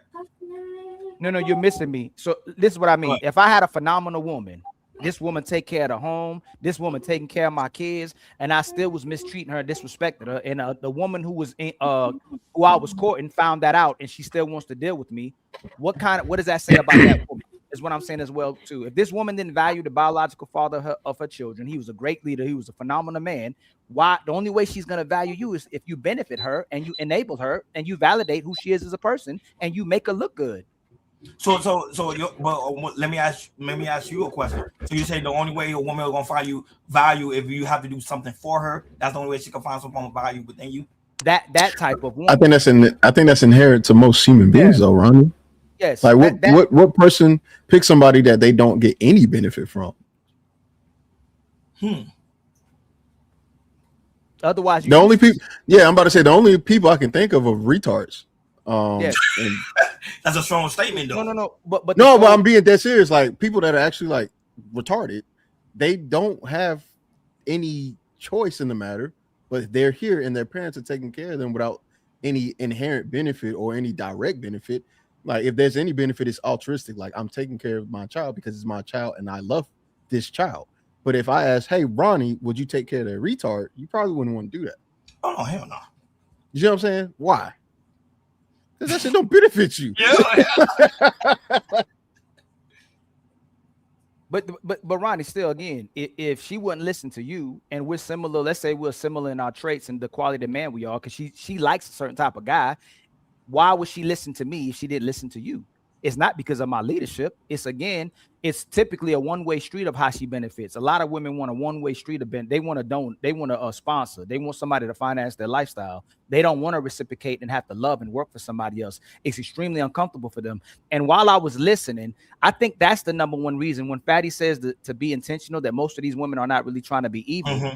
It's, let's say you've been a doctor your whole life, and now you have to switch to a different profession. You got to switch to being possibly a teacher. You got to switch to being a mechanic. It's extremely uncomfortable for a lot of women who've been prioritizing themselves their entire lives, didn't have to work for nothing, didn't have no skills, no traits of how to be a woman or a wife or a mother. And now she has to be a mother for the first time. She has to be a wife for the first time. She has to actually love somebody for the first time, work for the first time. It's extremely uncomfortable to have to adjust to something you haven't been doing your whole entire life. And I'll say that because I came from a traditional household where my mother and the women in my family cooked. when I started dating women, these women were expecting men to cook with them. And I was like, dang, I was like, hold on, I ain't never been in a situation like that before. Most of the women I ever came across as I got when I was younger would cook and knew how to cook. Now the man getting the dating market, most of my friends talking about, oh, yo, I do most of cooking. She'll brag about her. Oh, my man, he cooks so good. He does all the cooking, like it's a flex. But if you flipped it, and I go, yo, my woman's the breadwinner. She makes all the money. You know what I'm saying? The women would look at her like she's slow, and they be condescending towards her and disrespecting and say, man, you got somebody, they taking advantage of you. What are you benefiting from this man where you have to take care of him? He's not taking care of you. So women are getting away with that flex as well, too. There's a lot of men who are cooking inside of a household where a woman don't even know how to boil eggs. Jasmine, you know how to boil eggs? That's it, though. I love boiling eggs. That's my meal. Yeah. You know how to make mac and cheese? That's not craft? Yeah. Okay. I'm a cooker. I cook. I mean, I didn't know my husband knew how to cook until almost a year and a half in. I was like, wait a minute. I've been cooking all this time. You know how to shuffle it up a little bit in the house. And then you try to let him, and then you was like, okay, you go ahead and cook. Like, you shouldn't be so comfortable to give up all the positions that the woman's supposed to bring to the table in order to be with you. But again, soon as you have to cook for a man, soon as you have to serve a man, now all of a sudden you're a slave and oppressed. When you was doing it by yourself and you were strong and independent and adult. I don't understand. And can the sisters answer that to me, especially I think is it Dalen? Yeah. Dalen. Yeah, she came. Dalen, I want to make sure I pronounce it right. Why do so many women, when they're by themselves, brag about how strong and independent they are, and they doing it better all by themselves, and they'd rather go 100 by themselves than 50-50 with some other igga? But as soon as they have to love somebody and cater to somebody and serve somebody, now all of a sudden they become a maid and a slave. Well, one, to that last statement, that may not be the option. If they had the option to submit to someone and be able to go 50-50 with someone, they wouldn't be complaining. It's because that's not an option. Now, I'm not a fan of the talk of I'm independent, I can do everything I don't want to do everything by myself. So I cannot relate to that. But women are having issues finding men that want to be men. We have a lot of feminine boys out here now, a lot of feminine men. So I think women have been put in a position to basically tell themselves, I might as well take care of myself and do what I want to do because these men ain't just, they not it. Okay, but I've heard that statement. I've heard that statement several times. I don't know what just happened. The problem that I have with that statement is that women don't realize that you're the ones raising the reflection that you don't like. Most of the men that you're talking about are being raised in single mother households. So when are more women going to start holding other women accountable when they're not letting that young man see his father, when they're not fighting for joint custody with no child support? Like, when is women going to have more of a voice towards this? Because we keep talking about how they're sassy and all of this, but they sassy because they've been spending too much time with their mama. I don't see women outraged about that enough. But also, most women have met their someone who could be their husband by age 35, but they blew it because he was the nice guy and because he didn't make the amount that she thinks is necessary for a husband. Again, it goes back to most women live in a fantasy. Most women do not know what the average income is. Most women assume men are making way more money than most men are making. And even for those men that make the type of money that they're interested in, they don't meet the requirements for that man. But again, this fantasy of, well, most men aren't able to be husbands and this, that, and the other. Well, most women don't qualify for the men that they desire or want. So you're going to have to, if you're smart, what you would do is partner with the man, and maybe you can't take those 3 to 4 trips a year. Excuse me. Maybe you can't buy the Louis and the Chanel and the BMW and the Range and the Porsche, whatever. Maybe you just need to live within your means. But that's not just a problem for women. It's also a problem generally where we have too much consumer debt. The issue is women. Bless you. Jesus Christ. No, you're good. Bless you. Bless you. Women overlook. I blew his nose off. It sounded like that one thing y'all were playing, go 5. I was like, yeah. Out of here. That's crazy. But women overlook good men or at least average, decent, I don't know, men, because of the fantasy that's been laid out, I guess, for the past 30 years. It's not that there are husband material, but going back to what Ari said, you know, now she sees those men are getting married, having children. It's just that they're not exciting, that they're boring. Women do not want to be bored. They want to be entertained. And that is dangerous. That doesn't lead to long-term results. That leads to a life where you're living paycheck to paycheck in debt. And you're going to end up in a Caleb Hammer show talking about, well, I got 200,000 in debt, but it's okay. Everything's gonna be all right. No, it's not gonna be all right. So, but Coco, but y'all that doesn't matter. They move from my point real fast. I'm coming right back. This is what I'm asking, Dalen. If you had a female friend who's she done came up, she a millionaire now. She like, hey man, we've been friends since childhood, since we were kids. You were always there for me. I'm paying half of your rent from now on. Would you like value that respect, friendship and respect her, and try to give back to her as well too? Would she have to come in your house and cook and clean? No. Okay, how about it? Let's say you had a male close friend. He was a close friend as well too. Hit the lottery and like, yo, you've been my best friend. I'm paying half of your rent for life now. Does he have to come and cook and clean for you? No, he's doing me the favor. I wouldn't require something. So why, if you get a guy to get in your house and pay half your bills, you become a slave and oppressed? Like, be paying half of your bills, why all of a sudden, if he requires you to take care of the house, be a traditional woman, cook and clean what you've been doing for yourself your whole entire life, that you don't value him the same way you would value your two friends? Because she doesn't like him like she likes the two friends. There's literally what it is. And you know it's funny? This conversation is literally based on this. If I like you, anything goes. If I don't like you, a sneeze is too much. I'm out. It's literally like think about all the conversations we had right now, right? Oh, men are too feminine right now, but you let him nut on your back. Why are you sleeping with him? Like, if these men are feminine, why are they getting away with putting kids on y'all? Ruining your art, like y'all love these dudes. There's a fact, y'all love them because there's no way you couldn't see that the man had some feminist tendencies if you actually spend 2 months, 3 months, 4 months with the dude, right? Do we know what the feminine qualities are? I don't even know what she said that. Yeah, go ahead, Dylan. What are I don't even know what they are. Because the statement was a very strong statement, right? The statement was, there's a lot of feminine men and all that. Like, what are these feminine things that men are doing right now? There's a good question. Responding to Ali's original question, I feel like we're like deviating from the original conversation a lot with different statements.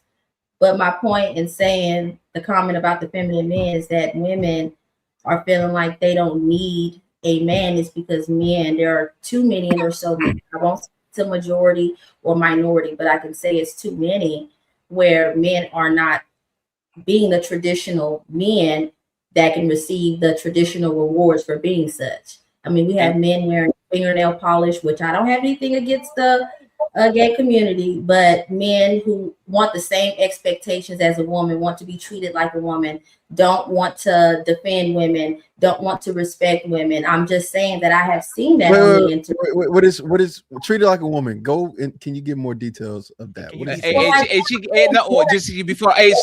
second. Stick on that, Chicky, please. I am. I'm about to stick there. Yeah. Hey, Dylan, if Prince knocked at your door or Lenny Kravitz, would you go? I knocked on my door to go where? If Prince and Lenny Kravitz, no. If Prince and Lenny Kravitz was our age and they knocked at your door, would you say no or would you go? Would you give him a chance? They're not my type of men, so the answer would be no. So you say no? No, thank you. So you say no. Hey, I will say this because I learned. I will let this go and I'll be quiet. What? Okay. I know I'm not going to over pursue. This woman said that she will have Lenny Kravitz and Prince on his prime knocking at her door, and she will say, "No, thank you. Y'all are not my type because y'all wear polish, nail polish or something like that. Blouses. Blouses. I'll leave it alone. Okay, so Cheeky, go ahead with that question that you asked before. Okay, so what is the?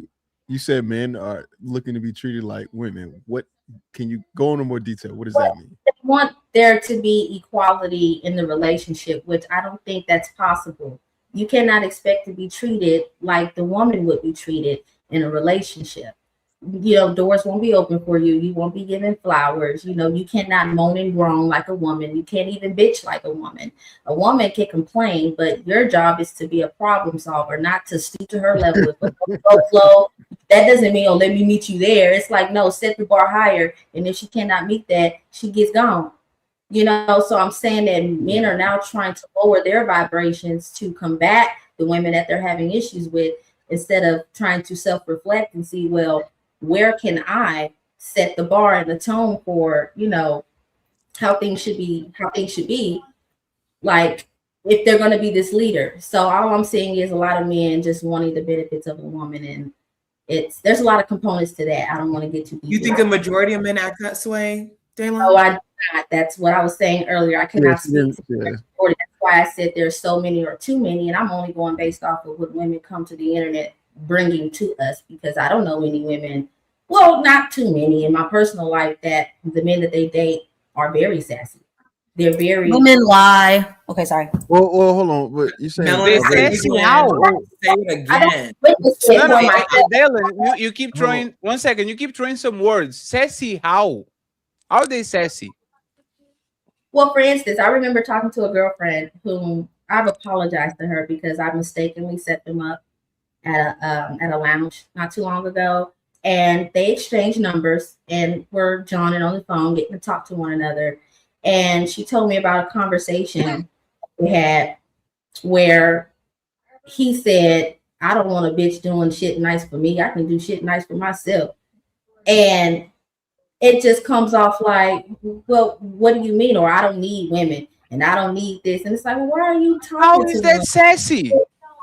Well, for one, you don't talk like that with a woman that is supposed to be someone that's your romantic interest. Why are you talking to her like that? The homegirl. Well, so yeah, Or so getting here's this is where like it's a lose-lose, because in one stance, I know for a fact if men said I'm not going to talk, like do the silent treatment, it's a problem, because I've already been on the internet explaining, like if women piss me off to a point, I just stop talking and just go somewhere else for a couple of days and do not contact them, like at all. And then all the women was like, I can't believe 3 days of no contact. They have a problem with that. But if you do respond and you go, hey, look, since we want to be here and we're going to be, I guess, petty, then fine, I'll be petty too then. All right. So and you can't be petty as a man. all right. So what? That's who? That's who?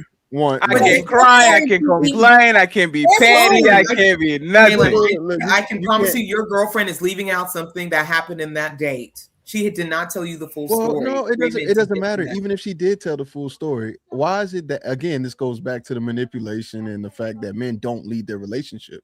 It's everything that she thinks something should be based off of, and she has no control. The only control she has is what cop can get called if some shit pop off between me and her in that situation.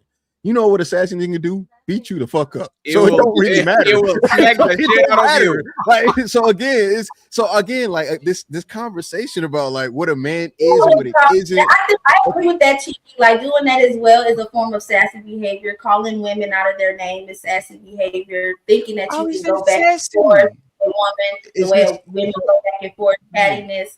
I think those are feminine traits. But like I said, I'm not saying that all men in the culture or all men here in the United States. I'm not taking that as you saying that as the case.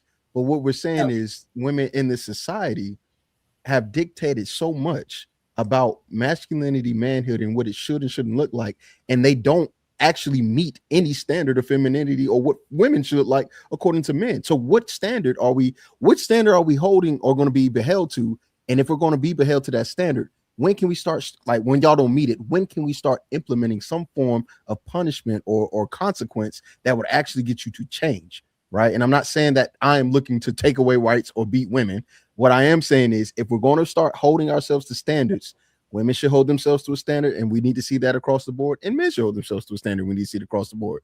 The problem is neither one of us is matching up, but everybody's got complaints. I think, I agree with that. I think that the issue is that neither side, men or women, are not setting the standard, period. Therefore, there's no expectation to meet. So I think if people just started to say, this is what I require, this is my expectation, and do not fold on it, then maybe, men and women can start benefiting from one another, and instead of us having these gender war conversations, which I absolutely hate, because all we have is each other, and all of this, back and forth between, who's masculine, who's feminine, and stuff like that. I mean, I think people know what their problem is. I don't know. Yeah, but why do y'all decide what is masculine and feminine? Because this is my problem, right? Y'all can't even define a woman anymore. That's nobody else. Hey, Dylan, take the kids out of it. The woman that is an abuser. Define a loser as a woman. A woman that is clear, she's a loser. I will call her a loser. A fat woman, a short woman, a woman with no degree, a woman that rides the bus, a woman with no job. Define a loser as a woman. I think loser, being able to be called that, is rooted in your character. What is your character like? I think if you are a judgmental person, if you are a rude person, if you're not a kind person, if you're a liar, someone that can't be trusted, don't have any loyalty, vacuous, vapid even, I think that makes you a loser. Someone that doesn't want to be affiliated with you. You don't have good aura, you don't have positive energy, a good attitude. That's what makes you a loser. Any tangibles? Like physical things? I wouldn't say like things that you can measure. We call a broke man a loser. We call a fat man a loser. We call a short man a loser. You call, there's a lot of things that you call the man with the mess airline a loser. You call a man that doesn't have game a loser. A man that can you give me things that are tangible that woman makes them losers? Like what makes a woman a loser? Are you telling me things that optically you can see that make someone a loser? No, not optically. She rides the bus. She's a loser. So what are some simple character flaws? Yeah, I named some character flaws. Ungrateful women, greedy women. They are losers. Poor women. But I can't say, oh, you ride the bus, or you wear cheap weed from the beauty supply, or you shop at Rainbow. You're a loser. I don't even think of people in that aspect in that way, so I can't say that you're a favorable person or a non-favorable. But you kind of do, because when you call a man a sassy, you are defining winners and losers. Masculine men are winners, sassy men are losers. Strong men are winners, feminine men are losers. You are putting that. Character traits, Fatty. I spoke to character traits on that. No, I didn't drive a Honda. He's a feminine man, or I said that he's short, so he's that's not what I said. I spoke to things that people are in control of: your character, your personality, how you come off to people. Sure, but can you just refresh my mind? When you called him sassy, what did you define again? You said a man was saying, I don't. One second. For my understanding, you said a sassy man was that friend talking to your friend and saying, I don't need a woman for nothing. I don't need my woman to be doing shit for me. And I also said that men that feel like they need to match themselves at a woman's level, like if a woman goes low, then you feel like you have to go below that. I'm doing the best I can to describe how a man would suspend his masculinity, or a man that wants to be, or a man. No, not only did you say that, and a man who wants to be treated like a woman. So a man, I guess, that wants to be loved, the man who wants reciprocation. No, that's not either way you. So how does a man? Just 1 second. Now I remember you said men can cry like that. So if he cries, he becomes a loser, right? He said complain. He complain, right? Complaining bitch. She can't. Yeah, bitch. Complain like bitching, like how women will nag and bitch. Sure, that's what I'm saying. So that will make a man a loser, right?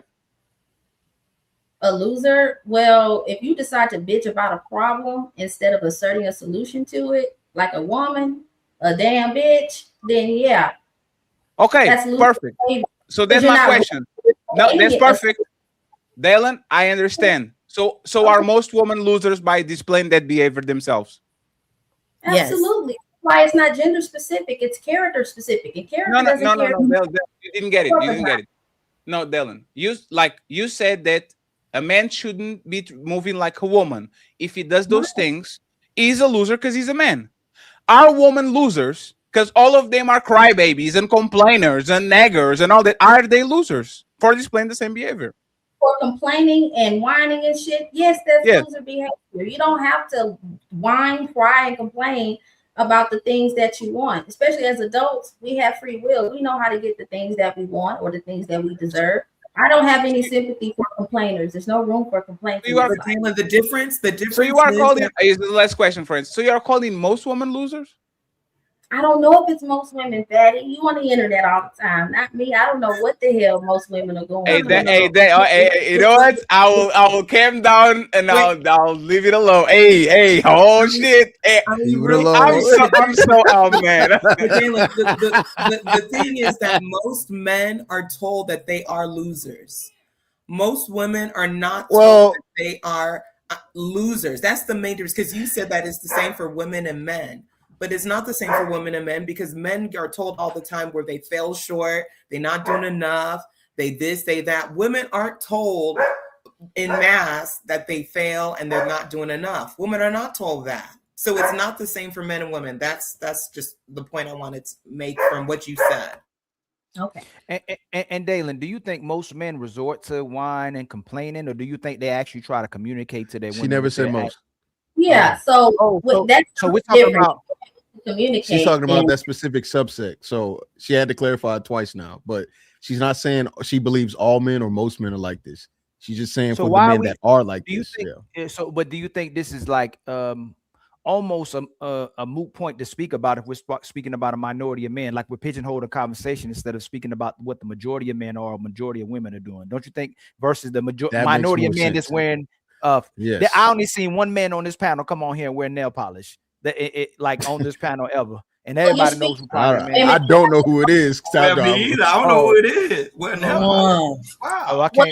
I ain't gonna name call. But what I'm saying is that a lot of times sisters like or women in general, not just sisters, like to pigeonhole the conversation by talking about the minority of men. For instance, most men will come to your protection if another man is doing something to harm you, but women will talk about how men are deleting women and will call these men violent and dangerous men in whole, but only like less than 1% of men or women are engaging in violent or homicidal behavior as well too, where they will delete somebody. So it becomes the conversation becomes bad faith. So when we talk about majority of men, can we do this then?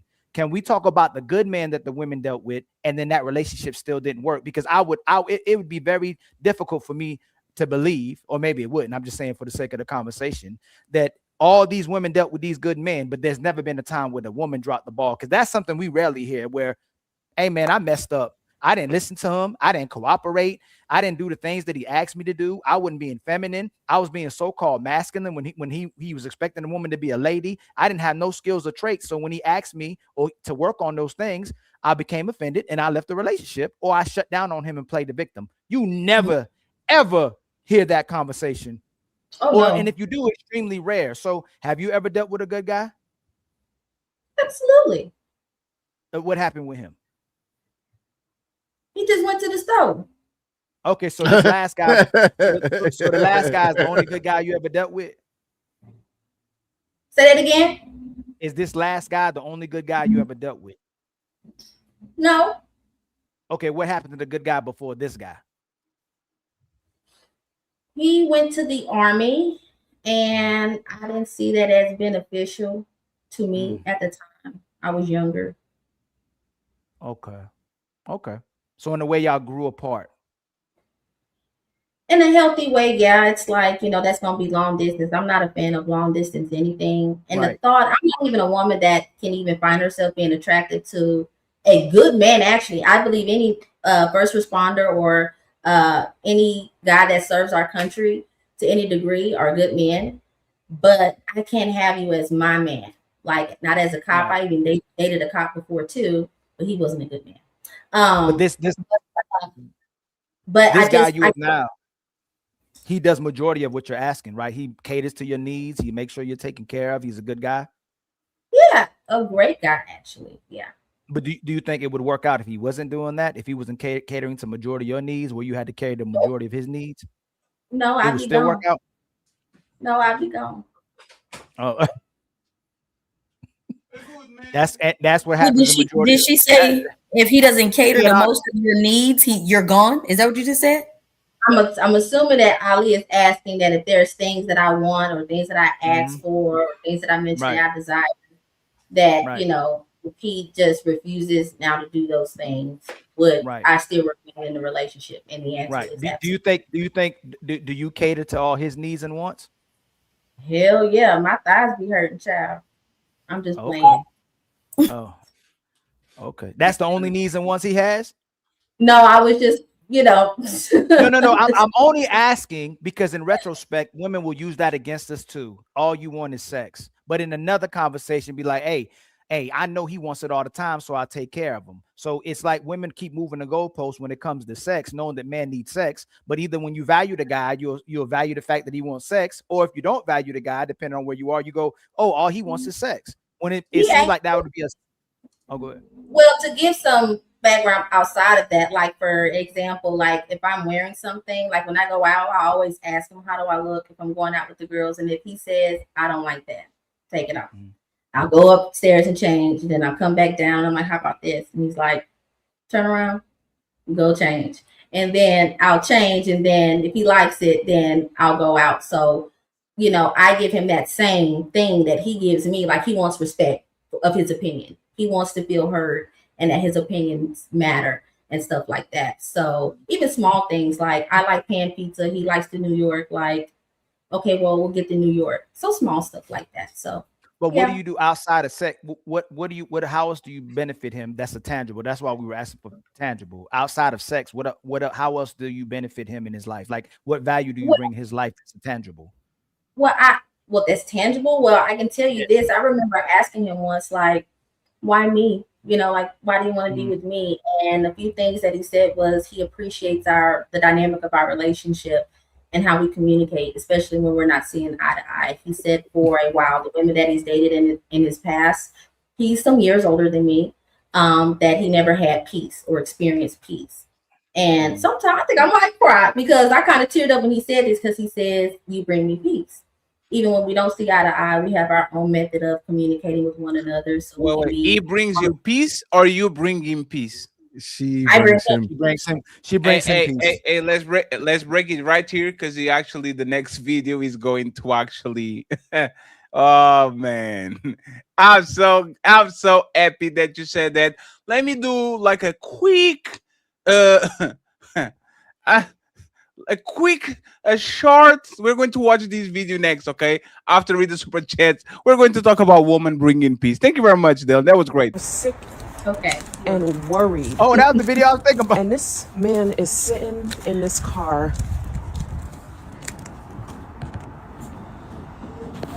Really? Really? Really? Seriously? Seriously? Why are you sleeping in the car? Why are you sleeping in the car? I need some rest. So why wouldn't you come inside? We are going to talk about woman like Dalen bringing man peace. But before that, like the video, Here we friends. observe the modern caveman. Lost in thought, his eyes fixate on a strange glowing box of light. He pokes, he prods, desperate to understand the power before him. Then, he sees it, the sacred symbol, the like button.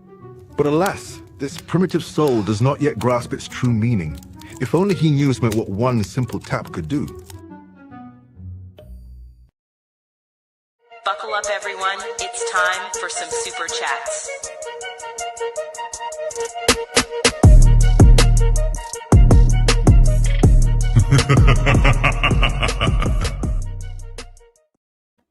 Well.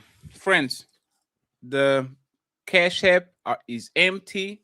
We have a generous PayPal from Mr. Carl Anderson. Okay, thank you very much, Carl, for the $50. Please support the show. We need $150 on the Cash App and on the PayPal. You know exactly where to find it, so make sure you support the show. Baby, if you're feeling a fatty, Smash subscribe and bless the Cash App at $Team Fatty 8. Like the video, hit subscribe, and show love to Ali at $Ilkan. So let's read these ones really fast, and then we go to the next topic. Once again, thank you very much, friends, for being here. There's 600 people watching the show. Like the video, I appreciate y'all, and thank you very much to the lovely panelists for giving us this lovely Sunday. Okay, Tayron Williams became a member. The Untouchable Empire, baby. Thank you very much, sir. My Negro become a member. The Untouchable Empire, baby. Thank you very much, sir. I appreciate you. Player.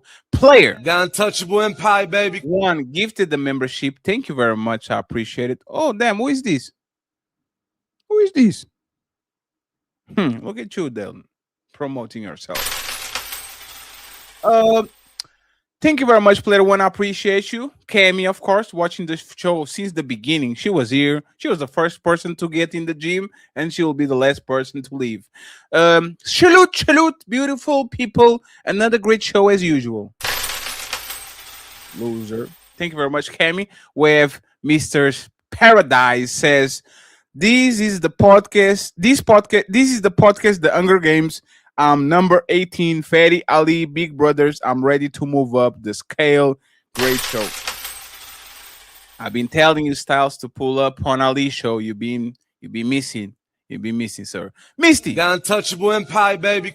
With an Untouchable membership. Thank you so much. We have Paradise back again saying, ladies, be logical. Zodiac signs are made by a man named Copernicus. Astronomy is real. Astrology is a fairy tale. BS. Be feminine. That's the key. LOL. Thank you very much. My boy Jay from the J. Judas from Jersey. The Untouchable Empire, baby. Building. Thank you very much, sir. I appreciate you. We have Jamal saying, woman won't change, man attitude. Bars. And the lovely Xyrox in the building, the most awful person in the planet. The Untouchable Empire, baby. Thank you very much with the membership. We have Tilgy saying, cheeky layout looks like a school year book photo. Bam. Oh man, hey.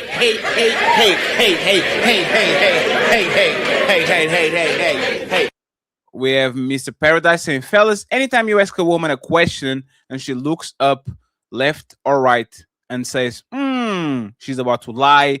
Girl math, 1 + 1 = 17. Shaking my head. Damn. Black Dawn in the building. How you doing? He says, Dalen speaks. Why am I more confused than a homeless man under house arrest? Cammy saying, we the prize such thing as a no Reese 101. Oh, there's no such thing as a no. Yeah, do you think you're funny? You're going to learn the hard way. John Airy, a mature woman understands the value of a no within context. Thank you so much, John. Black Dawn saying, a panel, what's your stance on 2K's thoughts of domestic discipline? If they weaponize sex, should we weaponize our ends? No, because you're going to jail. Violence is not positive or negative. Violence is a tool. You would love your husband to be violent against somebody that violates you. So I understand what he says, but just like the internet, you need to be careful what you say because people are going to put you on a poster. John Airy with the big $20 ball. Cha-ching! It says, anyone can weaponize sex, but women do it the most often. Furthermore, an independent woman doesn't speak of man weaponizing money if she has her own. Otherwise, she needs a job or a man susceptible to sexual weaponization. Thank you very much. We have Black Dawn saying, Fatty, do you think most men have money? B, yes, of course. Gold digger detective. Aww. Damn, that's crazy. And the Marine Mustang with the big $50 ball.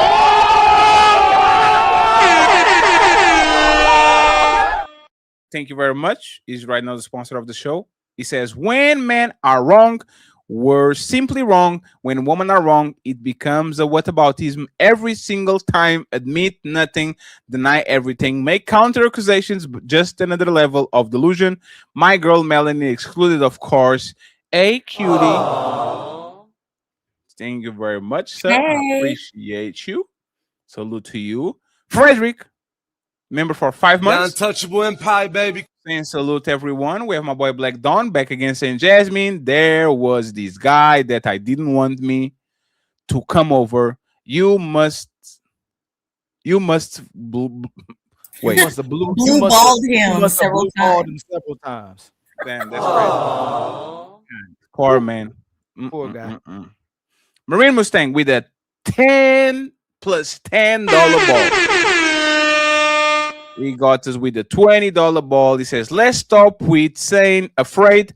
Always turns into intimidated. I'm not afraid of my bratty toddler when I give her Captain Crunch and Kool-Aid for dinner. Sometimes I just don't feel like arguing with a toddler. Cha-ching!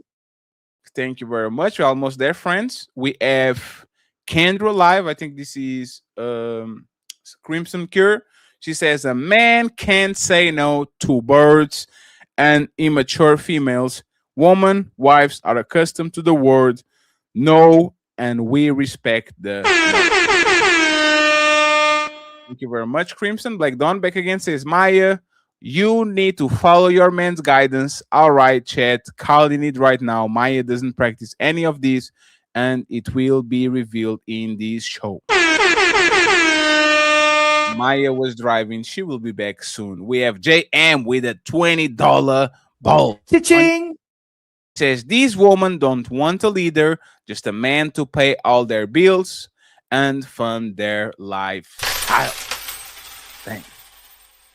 We have Mr. DJ Fly, age 1. He says, if a man says no, the woman will shame him on TikTok and other social media, saying our man is evil and controlling. We have seen it every time. Thank you very much. We have Cami. There is God again. Very generous today. I wonder why. She says, if a man, I wonder why. If a man can say no, he a beta. Woman don't respect when a guy can't stand on nothing. Is diabolical. Jezebels don't respect their man. Example, except if he's good. Thank you very much, Cami. I appreciate you. We have Omni Design Studio says, no man or woman will respect someone who has not built something of value. Genuine respect is earned, not forced. Thank you very much. We have Brian coming through with 2 Untouchable memberships. The Untouchable Empire, baby. Thank you very much, Brian Ross. We appreciate you. We have the Organical CMC saying it's dope to see Cheeky on the panel today. Salute. Thank you very much. Black Dawn comes back and says, Ronnie, you got to control a woman's mind. Fucking Charles Xavier over here. That's great. Oh man, hey.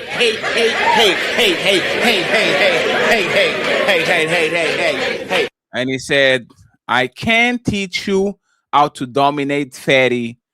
Paul. Thank you very much. I actually asked him, so it's my fault. Tariq in the building with a $10 ball. Thank you very much, sir. I appreciate you. Thank you so much for being here. We have Black Dawn saying, Cheeky, we would have to be regressive in the law to dominate, and that's not possible. Well, not really. Example, Roe v. Wade. That don't count. That women voted for that as well, so that's the issue. Like Yeah. they participated in that. That there's a fracturing issue like abortion. What is not a fracturing issue is woman voting and going to school. Right. Half of the woman would say no to abortions. You try to take the credit cards, you're going to see what unity is about. So it's that's a little different. I feel like yeah, that's but different. thank you very much, Black Dawn. We appreciate you. Shadow Dragon TV. The Untouchable Empire, baby. Untouchable executive with 1 membership. I appreciate you, sir. Zyrak says we treat you however you allow us to treat you. That's it. Thank you very much. Zyrak Stelgi says, what Melanin cooking tonight? What you cooking tonight, Melanin? I don't know. Oh shit. Get some Captain Crunch. Black Dawn in the building said, Cheeky, women are retards because we have to take care of them and they barely benefit us. Well, damn, Cheeky. I don't know. Is that what he said? Black Dawn, Dalen, there's a lot of feminine boys out here. Let me translate these. There's not enough men that make a lot of money. Damn, Black Dawn is on fire. Cammy, great show, by the way. Great covers and vibes. Kisses, kisses, kisses. Yes. Thank you very much, Cammy, for being here. We really appreciate your opinion. Shut up, silly woman. Black Dawn with a $10 ball. Cha-ching. He says, Dalen, men are not being traditional men.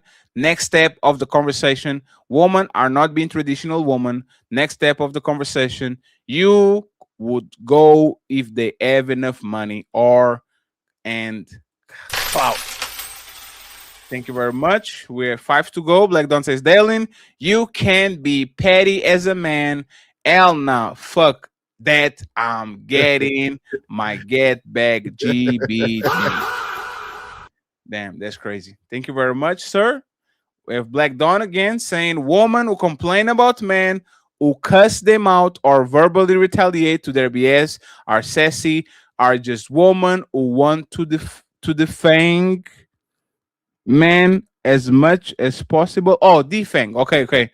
Women who complain about men who cuss them out or verbally retaliate to their BS as sassy are just women who want to defang men as much as possible. So I have actually a great example, right? Dalen a couple of minutes ago said, you are on the internet, fatty, not me.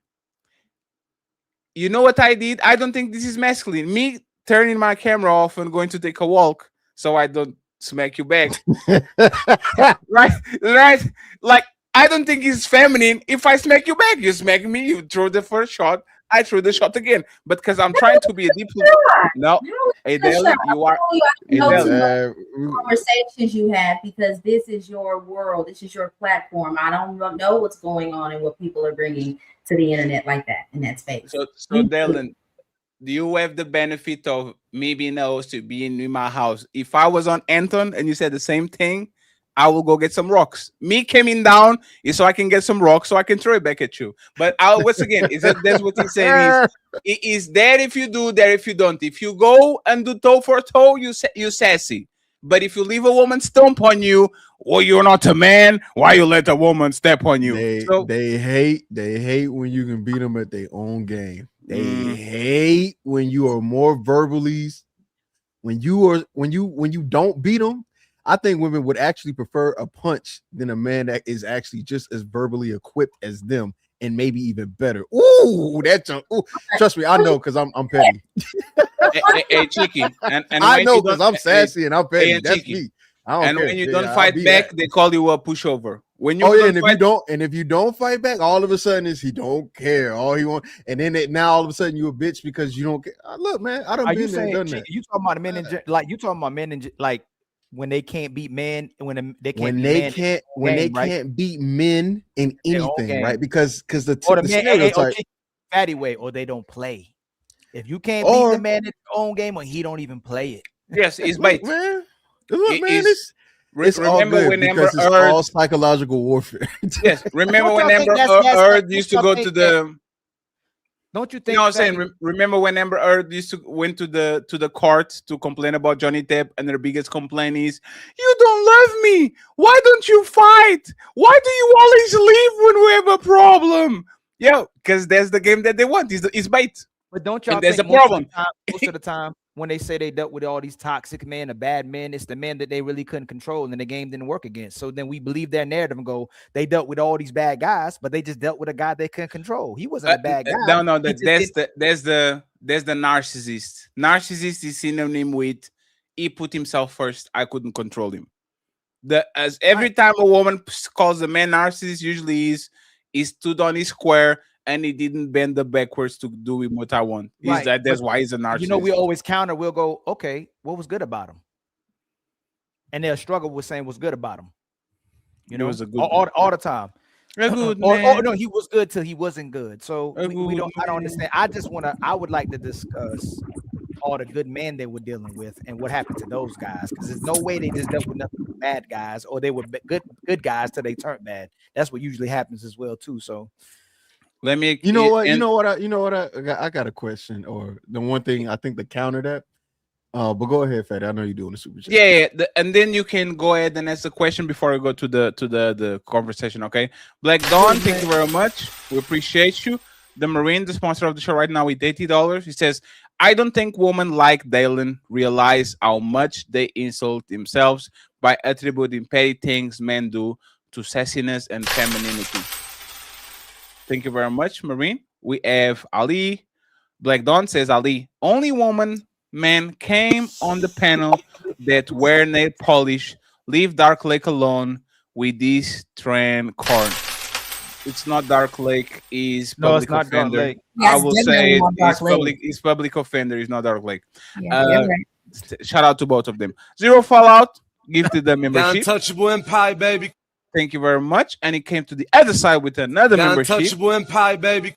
And then 30K pulled up with a 5 untouchable memberships. Thank you so much, 30K. We appreciate you. I believe that there's multiple so-called black leaders who believe that they are untouchable. The Untouchable Empire, baby. Friends, there's 500 people watching the show on all the platforms. Make sure you like the video, friends. We need 200 likes in every platform. And if you can, be generous and support the PayPal and the Cash App. I would appreciate that too. Go ahead, Cheeky. You had a question, and then we go to the video. And thank you very much once again, Dylan, for giving us the alley-oop. She makes her life of her man peaceful. So we're going to talk about that soon. Miss Polly, welcome to the show too. Thank you very much for being here. Go ahead, Cheeky. What did you ask? I think for all the women that complain about sassy man, the question we have to ask them, right, is why don't you put him in his masculine energy? Right? Why don't you behave in a way where his masculine energy can be brought out, because we have to do the same for the feminine energy. Like if I can find a man that puts me in my feminine energy, then I'll just be there and be feminine. Same thing. Why can't I just find a woman that puts me in my masculine energy? Are you saying that man will be masculine if that woman will be feminine? No, what I'm saying is, if a woman is complaining about if a woman is complaining about a man being sassy, why? She need to ask herself, right? If this sounds familiar, it should. She needs to ask herself, what is she doing to not bring the masculinity out of that man? See, the masculinity already have to be there, just like we expect. Just like we expect. We expect women. You don't get to decide, or I'll be feminine for this man because I like you more than the other. It's like, no, you're either feminine or you're not. Same thing for the man. A woman can influence something. You should be masculine with or without a woman. A woman don't dictate the things that you need to have about yourself to be able to make good decisions, be a provider of yourself, take care of yourself, and be a good contributor to your communities and the society in which you live. So it's like, what my solution is, if you find yourself in a situation with a man who is not a leader, that really sucks, and is feminine.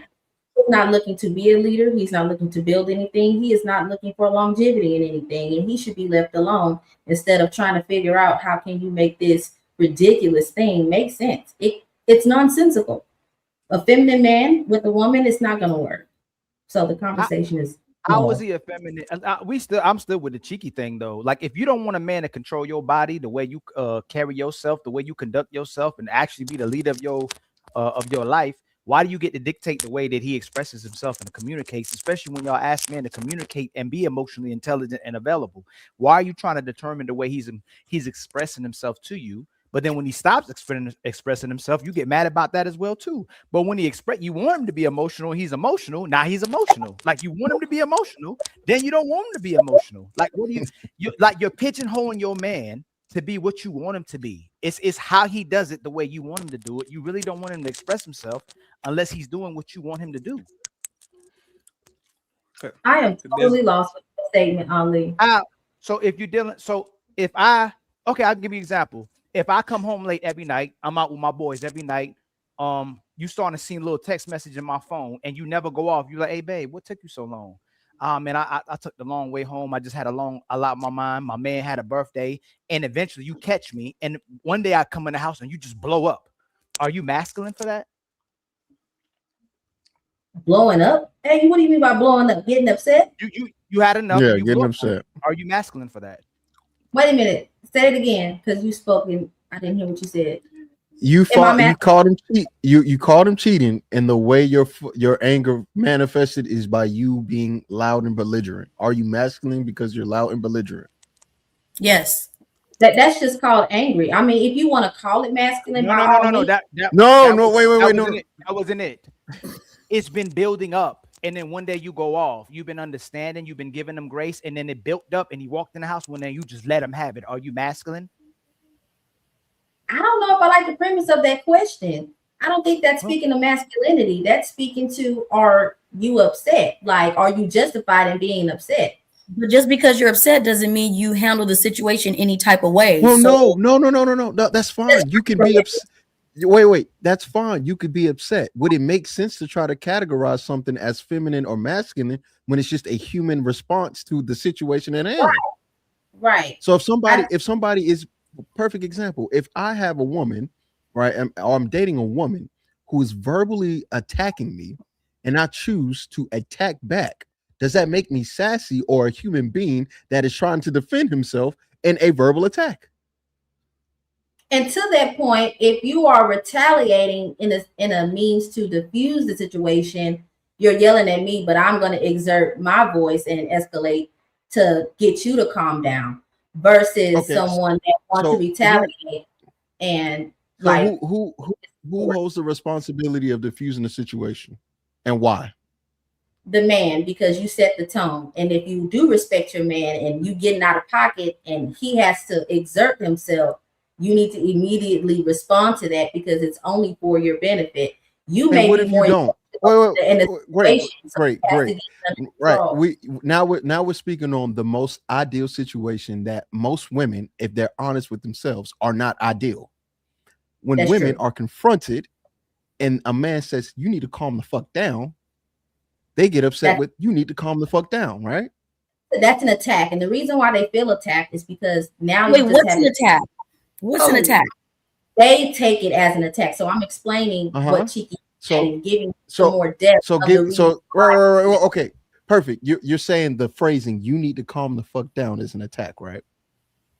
That's how it's perceived to the individual that you're describing. Right. So even if that's the case, does that make sense to view that as an attack from somebody whose language does not commonly dictate that? That's the thing. It does not make sense. If you're getting out of pocket, your man has to say, "Calm the fuck down."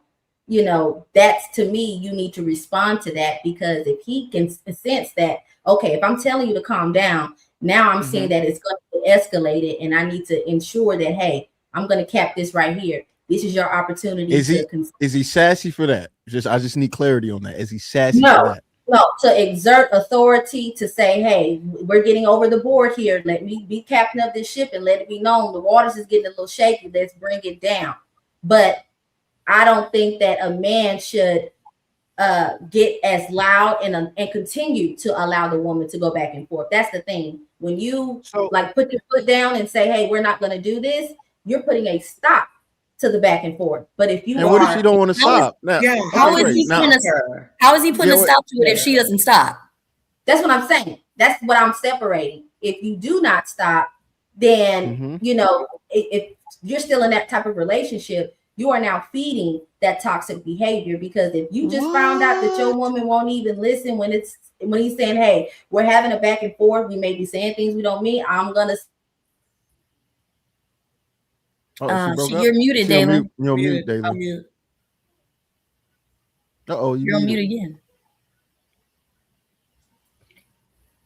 Go ahead. You're back. Okay, you go.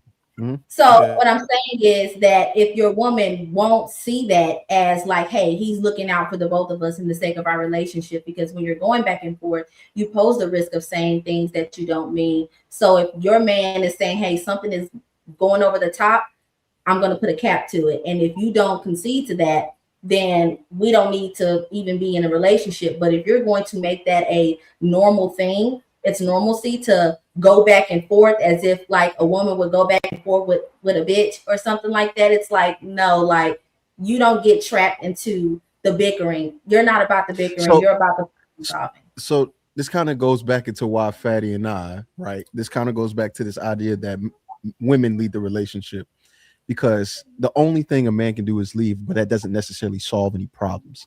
It just removes him from a situation that is unfavorable to him, and more unlikely to a future man.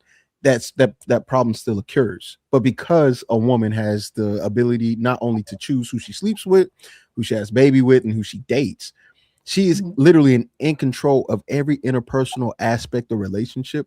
But yet, some way, somehow, women still maintain, even with all this autonomy, freedom, and choice, that it's up to a man to determine when something is out of hand. And if that man is heard but not respected or not followed, he just has to leave. That's not a solution to a problem. It's not a long-term solution. It's not an actual solution. It's something that's impractical for the benefit of anybody or any society if women think that they can behave this way and just move on to the next, right? There is no solution to these things. There's nothing I can do to change a woman. I don't even know if beating a woman would change that, to be honest, because some people are just that stubborn.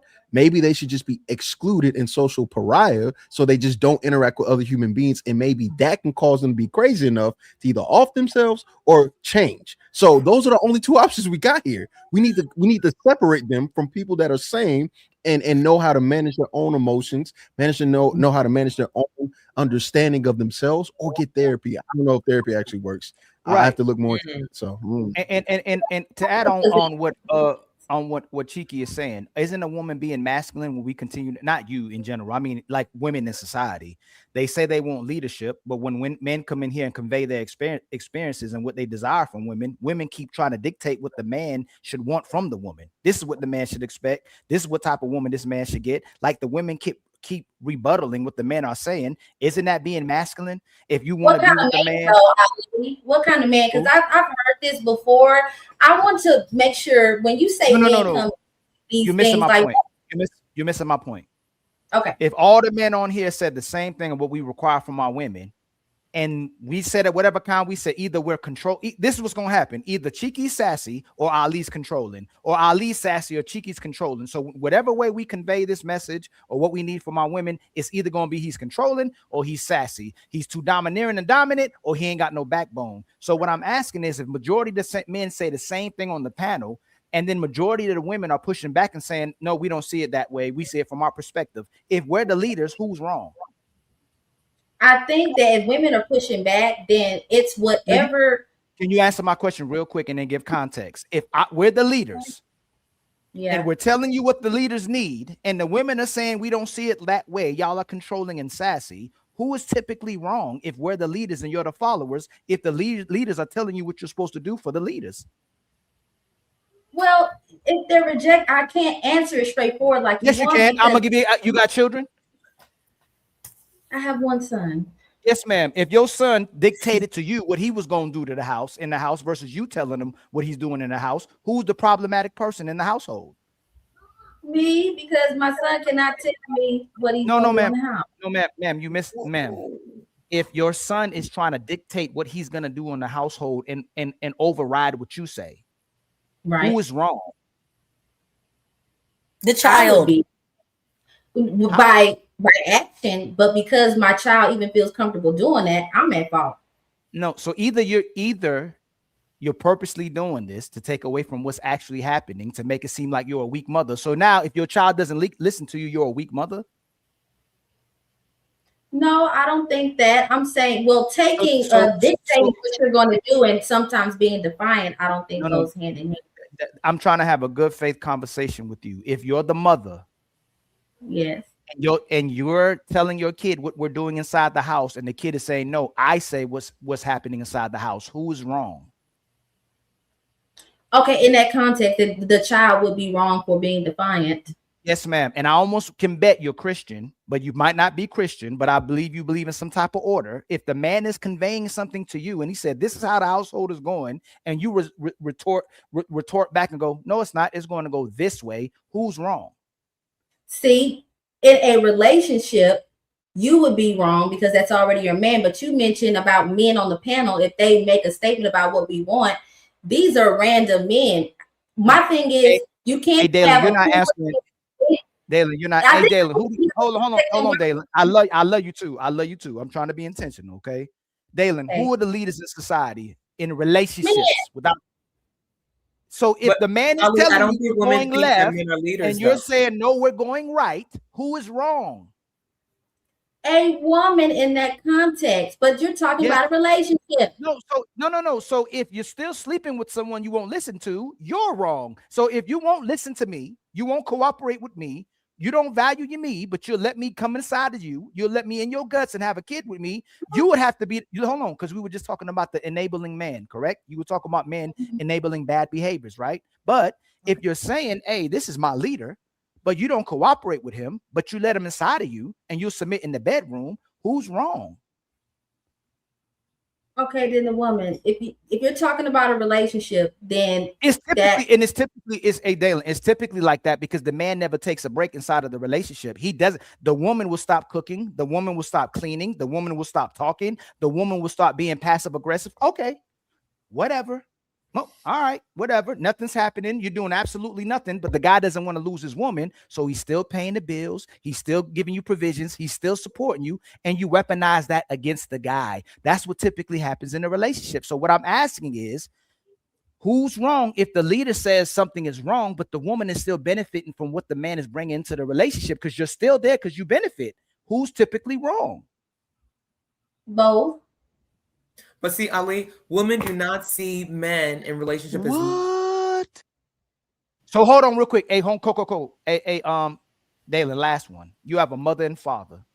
Your father, when he gets mad, he's still paying the bills. He's still protecting y'all. He's still communicating with you. He still comes home. He doesn't stay out late. But your mama refuses to cook. She refuses to clean. She's not washing the clothes. Who's wrong?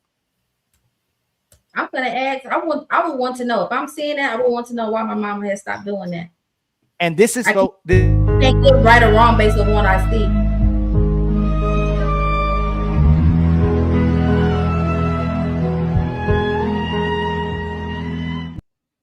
And, oh no, Fatty, don't do Fatty. This is what I'm gonna say, Dalen. Majority of women manipulate their man. Majority of women like to play dumb, but they know they're leading these relationships. And when they say equal, when they say 50-50, when they say that's my partner, it's typically if you can get him to acquiesce to how you want the direction of the relationship to go. And that's what you're showing. You will not give a concise answer when I'm asking you about who's right and wrong based on when you already gave me a determinate answer on what you thought a leader was or who you think the follower is, but you're still validating the man based on what he's doing for the follower, not what the follower's doing for the leader. I was not going to say nothing. I was going to say, if a man puts the hands on their woman, that will be the equivalent of me saying, but what did she do to deserve that shit? Right? like he gave she's not cooking or cleaning. I want to know why. Now imagine if we had the case where a man puts his hands on their woman and Ali says, you know what? I need to know what did she do for him to put their hands on her. I believe that most women. That's not gonna bode over well. No, but I believe that will start. Right.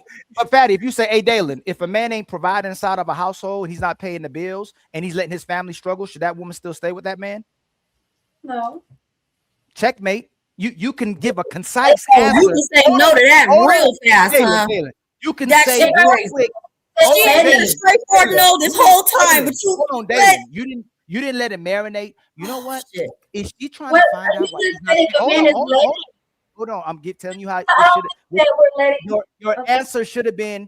She should find out why he doesn't want to pay bills anymore. She should find out why he doesn't want to be a provider. He was providing initially. He has to be a great guy. That's why she's with him. She needs to do a research. Then why are you doing it the other way? Why do I need to find out why? Hold on. Hey, Dalen, let me just land and you got it. Why do we need to find out why mama ain't washing no clothes or cooking anymore? But we don't need to find out why daddy ain't paying no bills anymore. maybe you should have asked me as if I was the woman instead of asking me as a child watching their parents' relationship. Wait, what? Okay. Because I'm looking at it through a lens of a child and her mom and her dad. I think that question should have been asked for me as if I'm the woman in the relationship that's doing the ignoring. You would have to ask me, what did my man do to me for me to respond like that? And now your last question that you just asked just slipped my mind because I feel like we just I'll ask you again because you answer in generalizations, so you can personalize it or make it general. So I know you can answer both kind of questions. Okay. I asked you, why did we have to find out why mama ain't cooking and cleaning anymore? But we're not trying to find out why dad is leaving and not paying bills anymore. Well, Excuse from a me, why kid's dad not paying bills anymore? who wants to know out of curiosity, but for the other situation, the man already made his decision. He thought long and hard before he said, I'm going to stop doing something. The decision has already been made, and you said, allow it to happen, let it happen. What else can be done? You know what? You know why this is bad faith? Most men don't stop. Women will. Most men do not stop paying bills. I have yet in my life, whether it's my friends, uncles, cousins, whoever in my life, I don't know, Cheeky, y'all and Fatty, y'all got the same, Ronnie, same experience. I have yet to meet a man until the relationship is completely done, even when the relationship is done, that he stops financially contributing to the relationship. Never seen it, but I see plenty of women. Sex gone, cooking gone. Hold on, let me land. Sex gone, cooking gone. Your clothes, if it's inside the washer, is wet on the floor. She'll take your clothes, throw it down on the floor too. She stops her services while the man still maintains his role in the relationship, even if they're not together in the relationship. I've never seen it. Anybody on the panel disagree? Agree? Most men. Yeah, Relationship those are is non-negotiables. done. He still provides. He still provides a service where women like, nope, not over here. I'm not. Are you speaking like for marriages or just relationships, period? We will say marriages to have a good faith conversation, right? Because that's why I said your mom and dad or a man in general. I just wanted to know why your answer was so quick to a woman should leave. It's a deal breaker if he's not providing, but you didn't say it's a deal breaker if the woman isn't having sex, cooking, or cleaning. That's all. That's the main thing. Why isn't it a deal breaker if she stops her acts of service? But if he stops his acts of if he stops doing that, if you withhold sex and all of that in kindness, I absolutely do believe a man should leave too. I think it goes both ways. You said let's get to the bottom of why she's doing it. No, when you asked me about my mother, that's why I said if you're asking me through the lens of a child looking at their parents instead of them being in a situation where it's the man giving up on me, that's looking at it two different ways. Because of course, so in society, so mean to my father.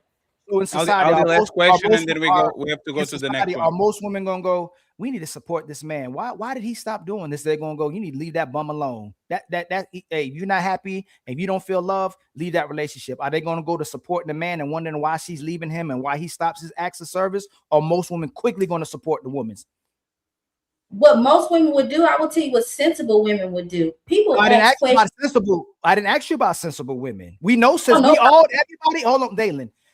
Everybody on this panel knows that what a sensible woman probably will do from the logic that they've been expressing on this panel. What will most women do? Will they be sensible and logic and go, hey, if that dude was providing this whole time, something had to happen for him to stop? Or they go, girl, let's go out. Forget that nigga tonight. Let's go party. Focus on your self-love and happiness. Which one most women gonna do? Okay. Through my experience and from what I see on the internet, most women are just gonna go with what they're said. They're not gonna try to hear both sides of the story. It is gonna be, if that nigga, let's go do some bald head hoe shit. So yeah. And if most relationships are determined by that, what you're saying as well too, by her happiness and how she feels, aren't most women the leaders of their relationships? The leaders or the leaders? The leaders. No, I think being led means that there's a destination or something. So no. What? Dalen, so a man, when he's a leader, there's a destination? Oh, I thought you said are women. Are most women leaders in their relationship? Dalen. You said leader in their relationship? I don't think that. No, I don't think that women are leaders in their relationship. Listen what I said again. if we have kids and what my kid wants and needs and what he desires is our focus in our household, he's leading our household. We watching what he want to watch, we eating what he wants to eat, he sleeps when he wants to sleep, he goes outside when he wants to, he comes back when he wants to. If most relationships is based on women's happiness and their feelings, who's leading the relationship typically? Women. I quit. I say women heavily influence the relationship. I won't say lead. I quit. I'll say influence. Then she's leading. She's still, that's Lord have mercy. What? I guess I'm a tough. Oh, she's leading. She's leading. When we looked up control, that's what typically when someone has control, they heavily influence and motivate and determining factor of the relationship. They control it. Friends, we have to keep going. Dalen, that's what she said. Dalen has showed that she brings peace to our men, but not to the panels. There's only for the only your man. Only your man gets peace. The panels get problems. I don't want peace. He the only one. I want problems. I don't give this out to nobody. Only my man gets peace. Yeah, let's listen to these and then we go from there, friends. Thank you once again for all the people showing love. We appreciate y'all. We need a couple of members in both sides, and then we go to the last goals, the cash apps. Okay, we're going to read the super chats in a few. Thank you very much to the gigantic dono from Mr. Nick, the skinny guy with the $100.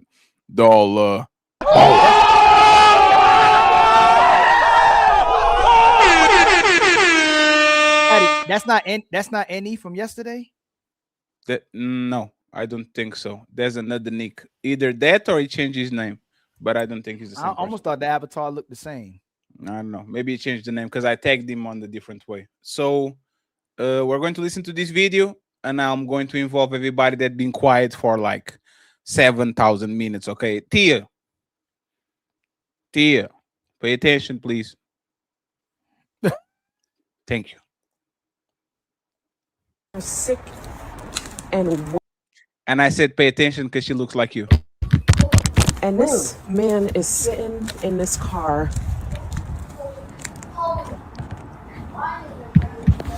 Really? Really? Really? Seriously? Seriously? Why are you sleeping in the car? Why are you sleeping in the car? I need some rest. So why wouldn't you come inside? Because I can't rest in here. Is your life that terrible that you need to be in the car? Is your life like that difficult? Why don't you come inside? For an hour you've been out here? You've been out here for an hour? It looks like it. I just need to rest. Do you want me to bring you something? Peace and quiet. Come inside, baby. No. Come on. No. Just close the door, please. Just close the door. Well, I'm gonna come and sit next to you. No.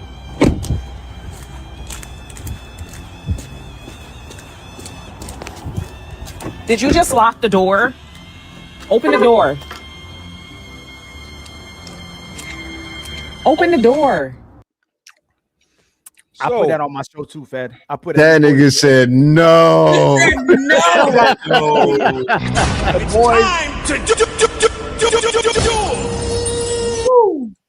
Let me bring the people that be quiet for a second. Okay, let's go with Tia. And I see Ron too. He's been quiet for a while, and Miss Melanin. So, do most women bring peace to their men when they are in relationships? Tia? No. Do you bring peace? Can you hear me? To yes. Do you bring peace to relationships when you find the man? Do you bring him peace usually, or you bring him problems? Okay. Oh, now she. Yeah, she froze. She froze. Let's try again, Tia. Are you there?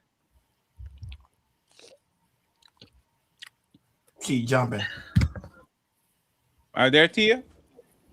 I'm sorry, it's raining really bad in Chicago, so my internet keep going in and out. Yeah. Y'all Americans need to, like, the day that rains and your internet gets fucked up, y'all need to move. Okay, Canada, please.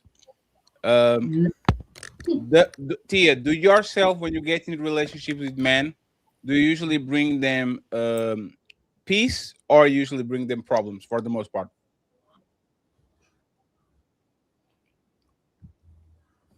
I believe I bring them peace. I haven't been told otherwise.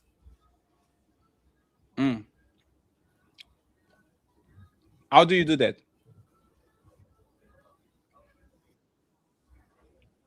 I'm not a nagger. I'm not big on nagging. I do my best to listen. Um, I don't go back and forth. I don't believe I'm combative. Um, I make sure the house is clean. Like, I'm a very homebody. I'm very homely. So everything around the house is done. Bath water would be made when you get off of work. Like, I'm pretty sure I do what I need to do. So, do you make your man life easier when you are with him? I believe so, yes. What about you, Mel? Do you believe most women bring peace to their man's life? No, I don't. Why you say that? Because women are never satisfied. We definitely, you know, saw some of that today. So I don't think a woman is ever satisfied, me personally. So I don't think you can ever really bring peace in a relationship with a man because it's always something you want. Do you usually bring peace to their life when you are with the man? On a scale, I'd say about 75% peace. What do you do to bring peace to a man's life? Please, cook, obey, be quiet, be led. I don't know who did that, but thank you. That was dope. Miss Polly, how you doing? I'm good. I don't know if you hear me very well. No, it's fine. It's raining too. Where you at? It's snowing. It's snowing. Okay, so it's even worse. Yeah. Miss Polly, do you think most women bring peace to relationships? Not most, no. Do you bring peace to relationships? I believe I do. How? I think I can bring peace by kind of being open to help them whatever they need, so that they can do what they need to do. And if they're with me, I would hope that that would include helping me. So whatever that looks like. So, if whatever they want to move, then I'll move I'll move what I need to do to help them, assist them. So I feel like helping them get what they need will then in return be, put back into the relationship. Thank you. Miss Coco, are most women, do they bring peace to relationships? I don't want peace. I want problems. Good. I don't have that one over here. So most women don't bring peace to relationship, right? Yes. Do you bring peace to your man in the relationship? Now I do. In the beginning of my marriage, oh my goodness, I was hell on wheels. I was a nagger. Like what you said, like if it was a no, I'd be complain until it became a yes. But these spaces have really opened my eyes to myself. And I had to do a lot of evaluation about, oh my gosh, that was me. So currently, yes, I do bring peace. And I can give you an excellent example. This week, we had a trip planned. And my husband politely told me we were spending too much money. And I was like, okay, babe, cancel the trip, pay out some debt. I'm not going to be shopping like I used to be shopping. and I wanted a housekeeper. It's not, he didn't even say no. He just even acknowledged. He just completely ignored that request. So this is to the point where it's like I'm on his page. It's been a progress, but I am on his page, and it's so much better because I see the intention and the vision that he has, and he didn't have to explain it too much, or he really didn't have to explain it. Like he told me, you need to sit down. So what is the vision? Oh, sorry, Fat. Like, what is the vision? What is this blueprint and this place he's about to take you? Like Dalen said, like, where's this place he's going to take you? Well, the blueprint is he's good with money. My husband's very fiscally responsible, and his credit score is like in the 800s. So one of the goals is the mortgage is going to be paid in 10 to 15 years because he doesn't want to give the mortgage company $1 million. Another is to max out our 401k and our RRA accounts, and he has a brokerage account that we want to fully invest in. And for me to stop using, if I'm going to use a credit card, I have to pay off the balance in full before the next cycle. So right now, there's like maybe 800 left on my credit card that I could pay off. It's just been hectic. But anywho, that's the intention and the goal that he has set. Because again, my husband, he's good with money. He's good with money. I'm in more debt for student loans than he is. Oh yeah. But what if this is the thing? Oh, go ahead, Melanin. Just real quick, can Cheeky give us his final thoughts? He has to actually head out. Cheeky gotta go. Nobody cares. Go ahead, Cheeky. Is he stuck? Oh, he's not stuck. That was a straight face. Cheeky, do you have any final thoughts? Did he even hear me? I don't think she's hearing. Are you there, Yeah, Cheeky? Yes. Yeah, I don't think he's I hearing. think he's watching something else. Something else. Watch out. Cheeky, you back? Hold on. I think he back. Yeah, I'm back. He caught the joke late. He caught the joke late. You got a great poker face. Now he caught the joke late. He was watching. I guess he was watching. He said, "Oh, that's what Ali just said."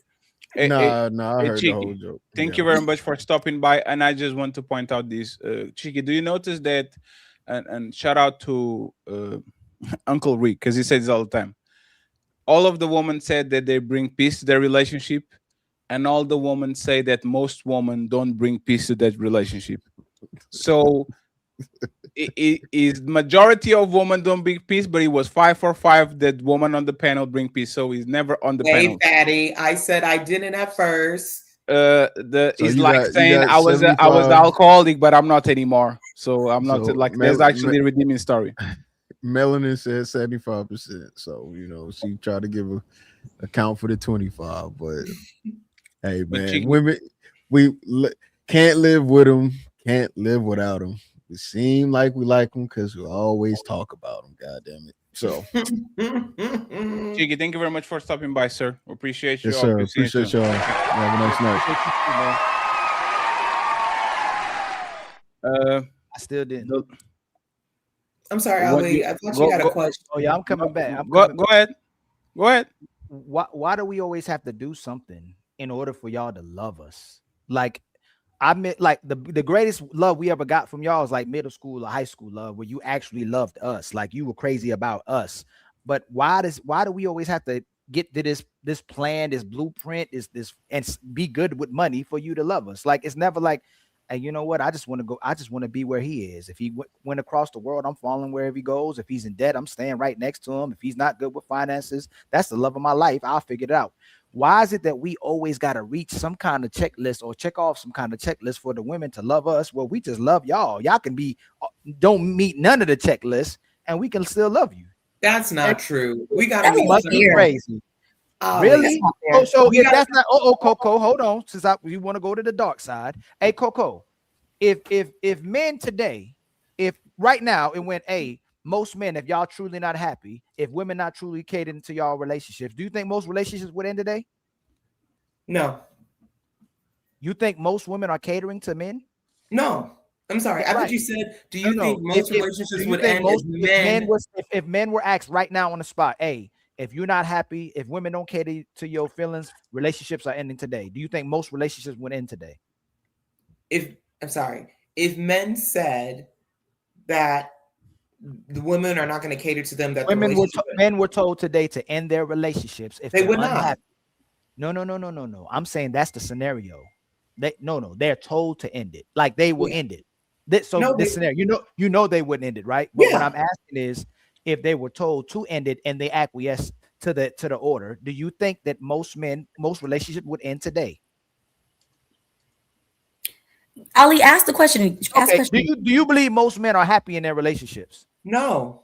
Okay, No. so why would you say that's not true? What I'm saying then, Coco? Well, no. You said that y'all can miss all our check. You can miss all our checklists. That's the point of contention. We can't miss all of your checklist. That means y'all would marry anybody. No, we'll marry what makes us.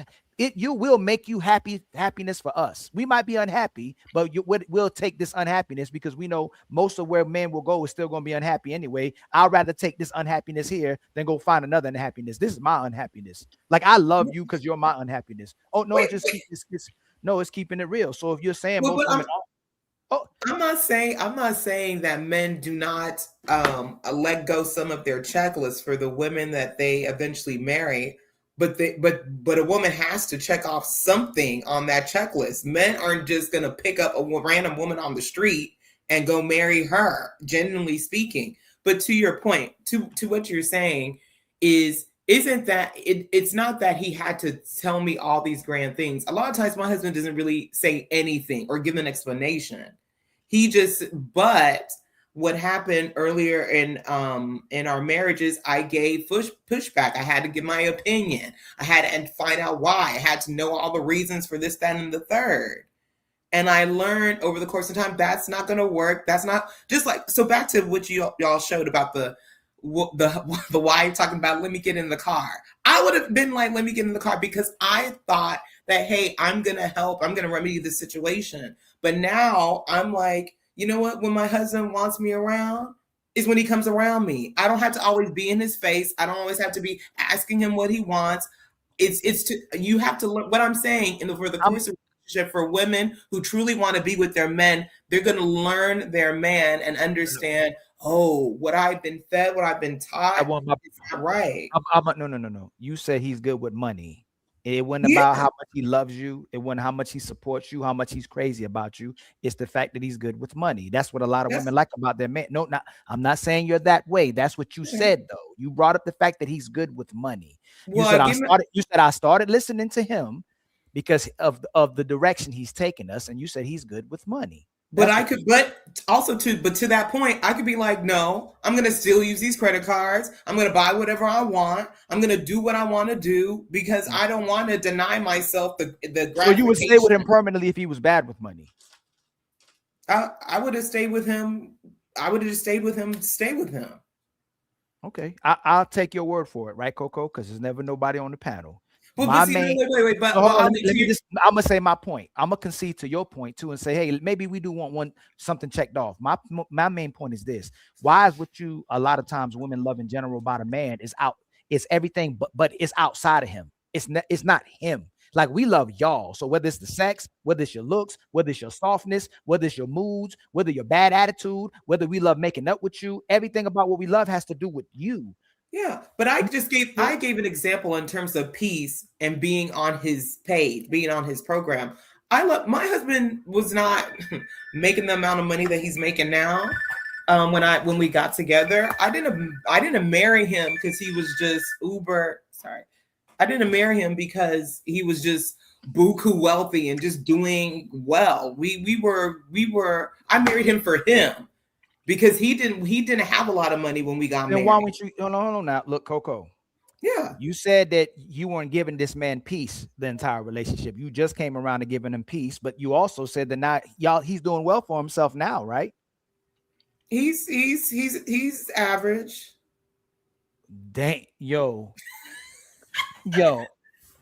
Hey, Ali, you hear this? Hey, hold on. Okay. Why is it coincidental when we say that the young woman gets it together when she gets older because somebody's there for her versus how she actually feels about him?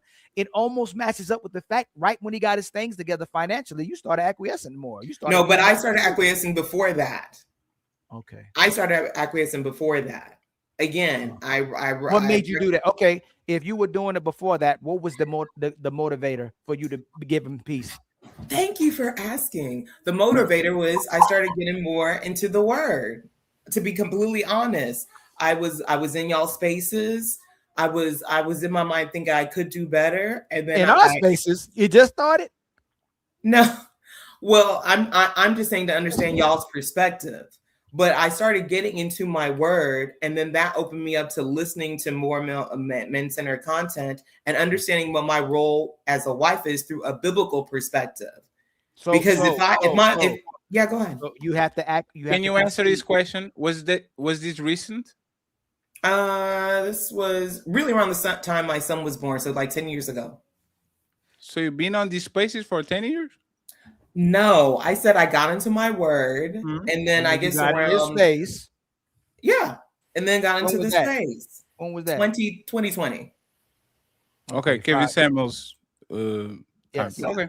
But could if this is a logical conversation, would I be led to believe that if you never came across the Bible or God, you'd still be giving that man hell? Yeah. Damn. So somebody else had to motivate you to love him and give him peace. No.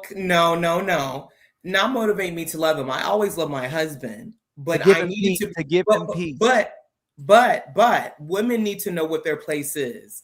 And if you're listening to outside forces that say, sorry, when I grew up, it was get your education, get married, have children. Okay. But that was that. And I saw how I'm not going to get into my own history, but nothing was taught of how, again, like, I know I'm supposed to serve my man, but serving my man doesn't mean I can't yap or I can't, have something to say or snide comments, because I saw that around the women. Yes, they would serve their men. Yes, they would do, but they would have that mouth too. When you grow with that, what helped change me is okay. Hey, baby. You know what always been problematic about me with people who got into faith?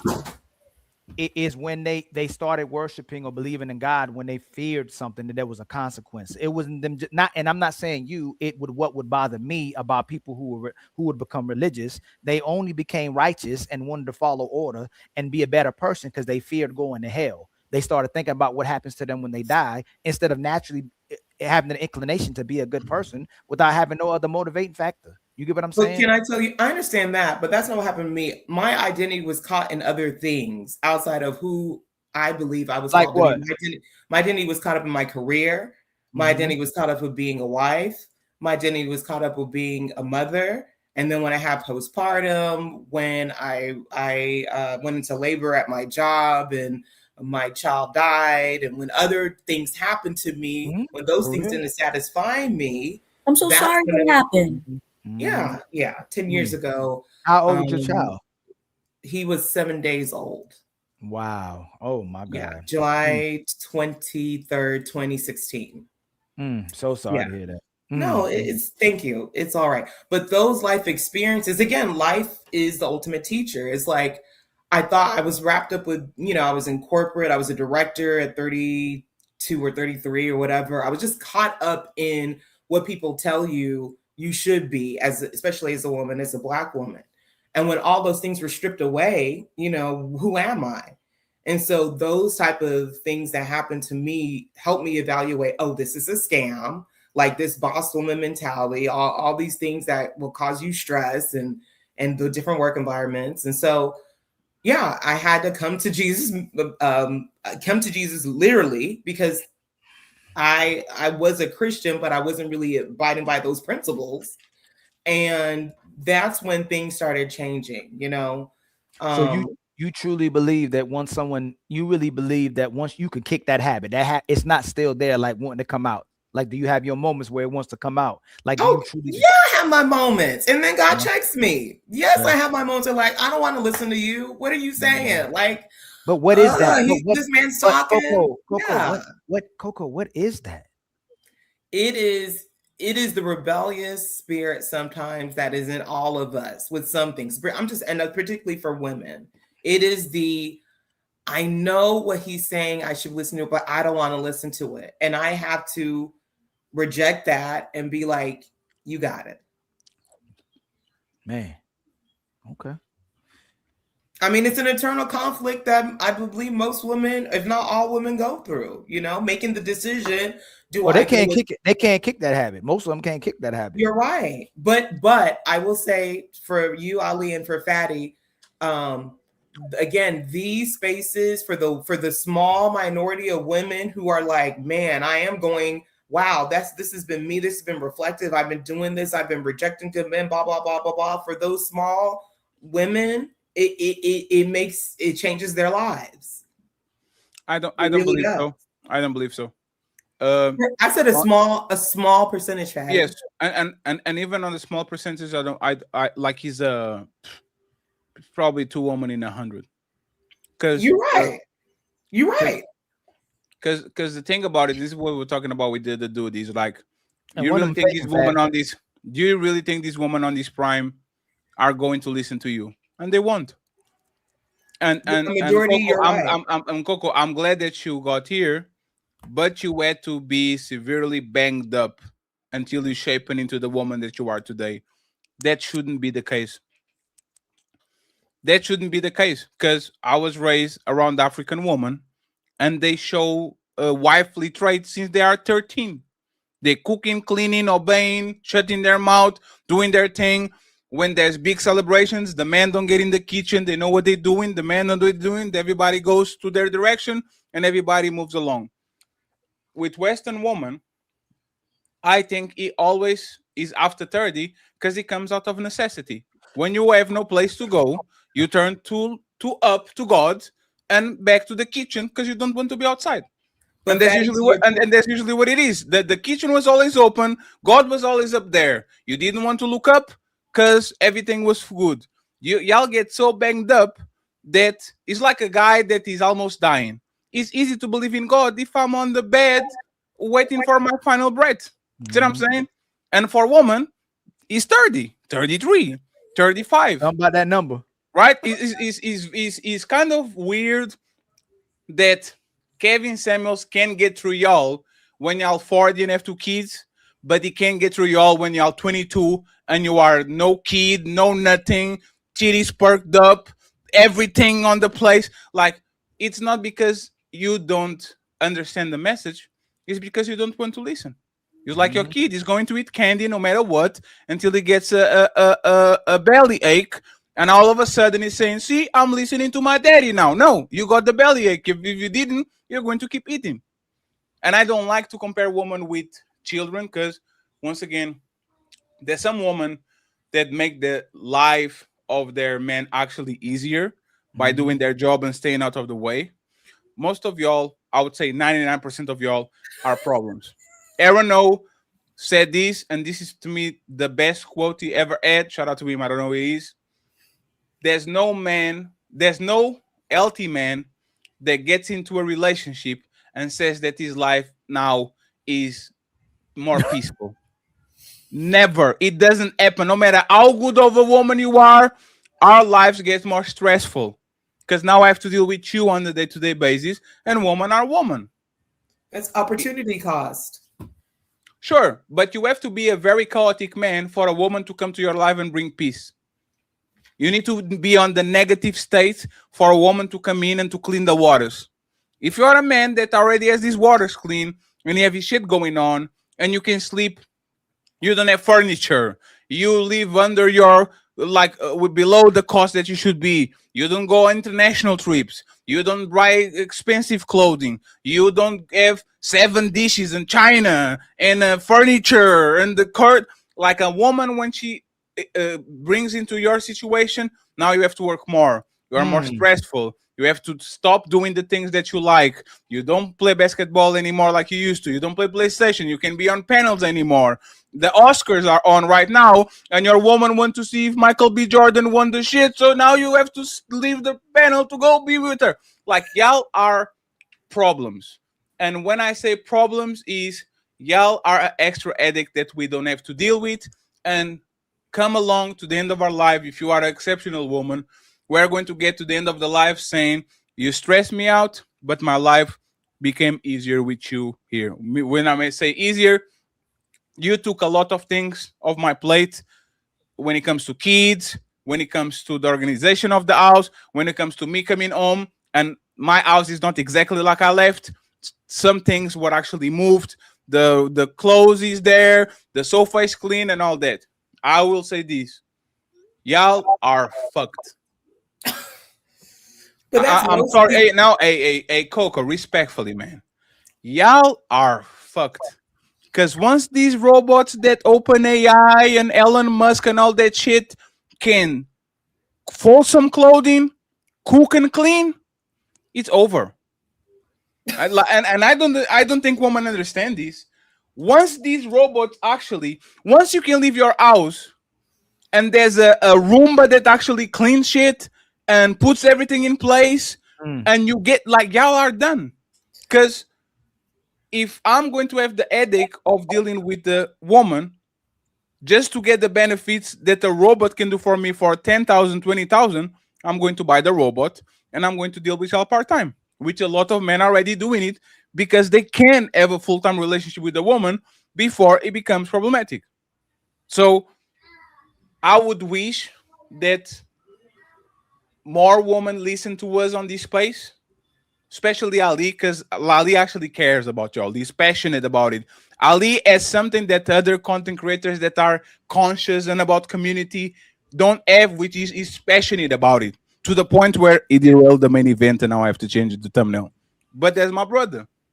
And this is why I separate him from other people, because y'all say he over pursues, he's too intense and all that shit is because he cares. Most of these people don't care and they only pretend and they care about how it looks. You see what I'm saying? The aesthetics of being a ill woman and an ill man. As soon as we turn off the cameras, they go back to the same person that they were, and they have no problems with that shit because they are only here for either entertainment purpose or to learn game so they can go and use it to the person that they love. And that shit is kind of sad, but at the end of the day, it's not my problem. I'm not playing the game. I'm not playing to win. I'm not playing to lose. I'm not playing the game at all. And if I find somebody that actually can give me a level of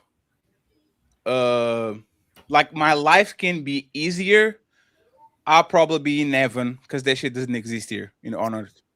And when Fatty says that, it's just a facade in the front. He actually is that person. He just doesn't want to care too much enough. If it doesn't work, it'll hurt that bad as well too. Because he's that kind of a person as well too. He doesn't want to put his hopes up, and it doesn't work, and it hurts just as bad. Because I wouldn't even be dealing with Fatty if he wasn't that kind of person. He keeps trying to pretend like he's not that kind of person. But the stuff in the back he does is way more than the stuff he does in the front for people as well too. And it doesn't even have to be announced. He doesn't announce most of what he's done for people. So he's that person as well too. He just doesn't want to be. He don't want to be disappointed. When Ali dies, oh my god! Like when Ali dies, like when Ali dies. My donor thing. Let me explain what that. Hey, when Ali dies and Ali gets to the pearly gates and he's like, "Hey, go, where's my boy Fatty?" Oh Lord. No, I know. He's going to say, "Hey, my bad, brother Ali." Fatty, I'm like, oh shoot, Fatty up here too. Hey, I hope they find a good He's going to lie about, hey, if you want to go with him, is the red door over there. Like, in all my life, do y'all know why I teamed up with Fatty? And it's gonna sound crazy. And not, don't take it the wrong way. He reminded me a lot of the qualities of my mother. She's completely straight.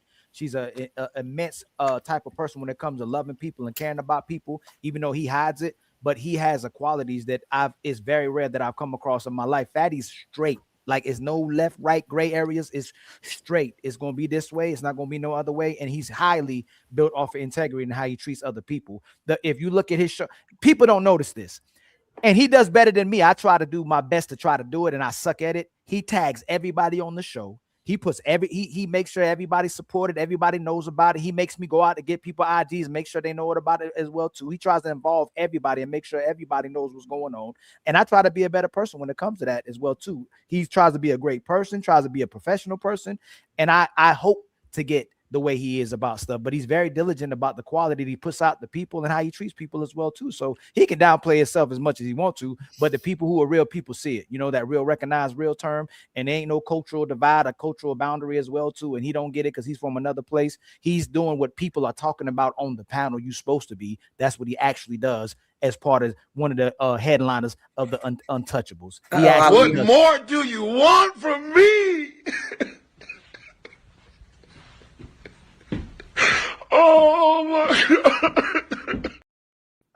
What I Stop snitching.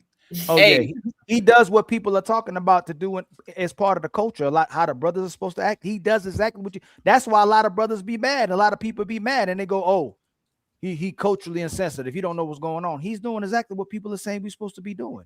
You know. I appreciate the kind words, Ali, but once again, friends, I am professional. I still hate y'all, and once I get rich and famous, I will leave y'all stranded. Y'all going to deal with Ali because I'm out. I'm taking Dalen with me because she's fun. We're going to have a lot of fun, Dalen. Ali and Mel and Coco, they stay with Don't Ron. leave Y'all me going behind. to, This is y'all going to unfair. stay with Ali. Dylan just got here. Get out, Dalen. I am like Ali's going to say, "Damn, fatty, you left us." I'm like, what? Who new phone? Who's this? Oh no, when he off YouTube, y'all know it's a rap probably. Like the only reason I'm on YouTube is because he's on YouTube. Hey, friends, we're going to read the super chats and send everybody to Nino Nation. I want to see if Michael B. Jordan actually won the Oscar because without somebody calling him Igor. Wait, I thought that was a different award that he won. It wasn't the Oscar one. There's no way. That's the best. Oh. There's no way he should have did it. He did phenomenal with playing two people. Like when the movie Yeah. started, you're like, God dang, like this, they killed that movie. And he Yeah, like they I never did. see. I always say that Michael B. Jordan acting is decent, and I still believe that as well too. But he was on his Denzel with this movie. Like Yes, he did his was. thing with this movie. No, but He Ryan keeps Coogler just evolving. won. He keeps getting better every new movie to me. Ryan Coogler just won a does. screenplay. Ryan Coogler just won a screenplay though. Best It's on screenplay. right now. That's cool. So, friends, we're going to go to Nino, but we're going to read the super chats first. Melanin, please drop your Cash App on the chat. Make sure that you treat Melanin to a lunch. Hey, Melanin, just already monetized. You still playing with us? Yeah, that's crazy. I did. I filled it out. Do you already have the money sign on your thing? No. God How long damn it, does no. how long does it take? I thought you guys Days. said like a month or something. Nope. There's days you get the letter on the mail and you're done. Okay. So I'll go check my talk mail. with us after the show, please. Okay. Okay. And Miss Polly probably got to their destination. Oh, she's still driving. Miss Polly, we're about to wrap it up. Let me just read the super chats and then we bounce. The OG J Speed says, "What kind of cake is this? It's going to be flat." Damn. Appreciate you. We have Nick. Actually, Nick is the same one from yesterday. Nick donated incredibly to the Untouchable Empire. So thank you so much, Nick, for all you do for us.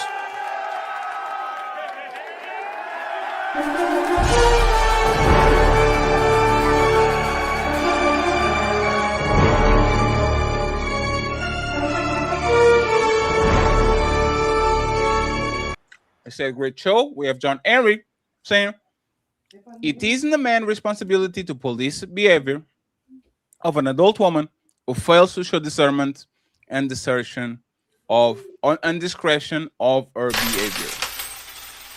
Thank you so much, John. And we have Nick again with a 10 Untouchable members. Cha-ching! Shout out to Nick in the building. Carl Anderson with 5 Untouchable memberships. Thank you so much, Carl. Thank you. Appreciate you, Carl. I hope I can repay you one day. Thank you, sir. I believe that there's multiple so-called black leaders who believe that they are untouchable. The Untouchable Empire, baby. We have John Ariel. He says, "Stop asking contemptuous woman for discerning answers. Problem solved. You better leave Dalen alone." We have OG JSP saying, "The child being defined, the woman's being defined." There's some bars. We appreciate you, OG. We have Tel G in the building saying, "Bless your heart, Dalen. I know you mean well." And Nick coming in with a $20 ball. He says, "Yep, it's me, Nee. I changed my name for you guys." Cha-ching! Thank you so much, sir. We have Marine in the building. It says, Dalen can walk in her deepest sincerity and not get her ankles wet. Who hurt you, Dalen? Thank you very much. Ali, can you read the rest of them, please? Or are you not there? Yes, I'm here. Yes. I have to go to the restroom real quick. Of course I can. Okay, here we go. Oh, you already got it up. My brother DJ Vapors gifted us with 2 memberships. Much love to you, my brother, DJ The Vapors. Untouchable Empire, baby. And then Robert Platinum been a member for 5 months. Yo, Ilkan, give me some money for Newports. Man, that's crazy. And then my brother DJ Vapors gifted us with 2 more memberships, man. Much love to you, my The brother. Untouchable Empire, baby. And then Cammy hit us with a $2 super chat. Let me see. The Fatty, you already read. So you read all the rest of them? He read the rest of them? Yeah. Did he say? Okay, hold on. He read the ones from earlier. Okay, I guess he read those 2. Then that's the last one. Hold on, let me see something real quick. I think that's the last one. I think so. Just double checking. Yes, okay. I think that's it. I think that's the last one. If that's the last one. But where did Fatty go? Where did he just go? To the restroom. To the restroom, man. That man. I got a homeboy like that. We be going to the movies and he be going to the restroom the whole movie. I was like, man, why even pay for a ticket? You done went to the bathroom about 3 or 4 times. It don't make no sense, man. Had to go to the restroom. I hope it might have been important. So I ain't gonna hate on him. He coming back. I ain't gonna say nothing. Yeah, I heard you. I'm drinking a lot of water. I'm going to the gym because I want that's to good. be. Hey, I'm on it. We both. Hey. I'm so proud of you, Fatty. Good job. Shut up.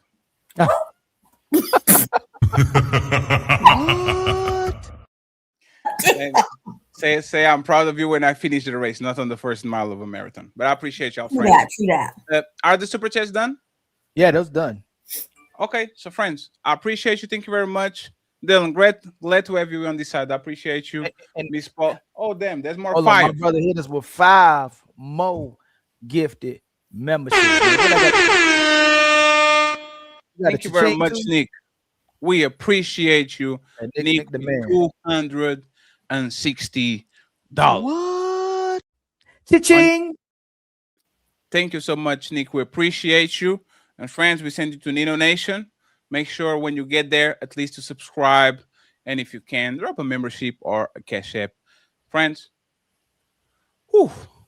Ron, Miss Polly, Dalen, Coco, Melanin, and Ali are signing out. Peace. And give the man peace.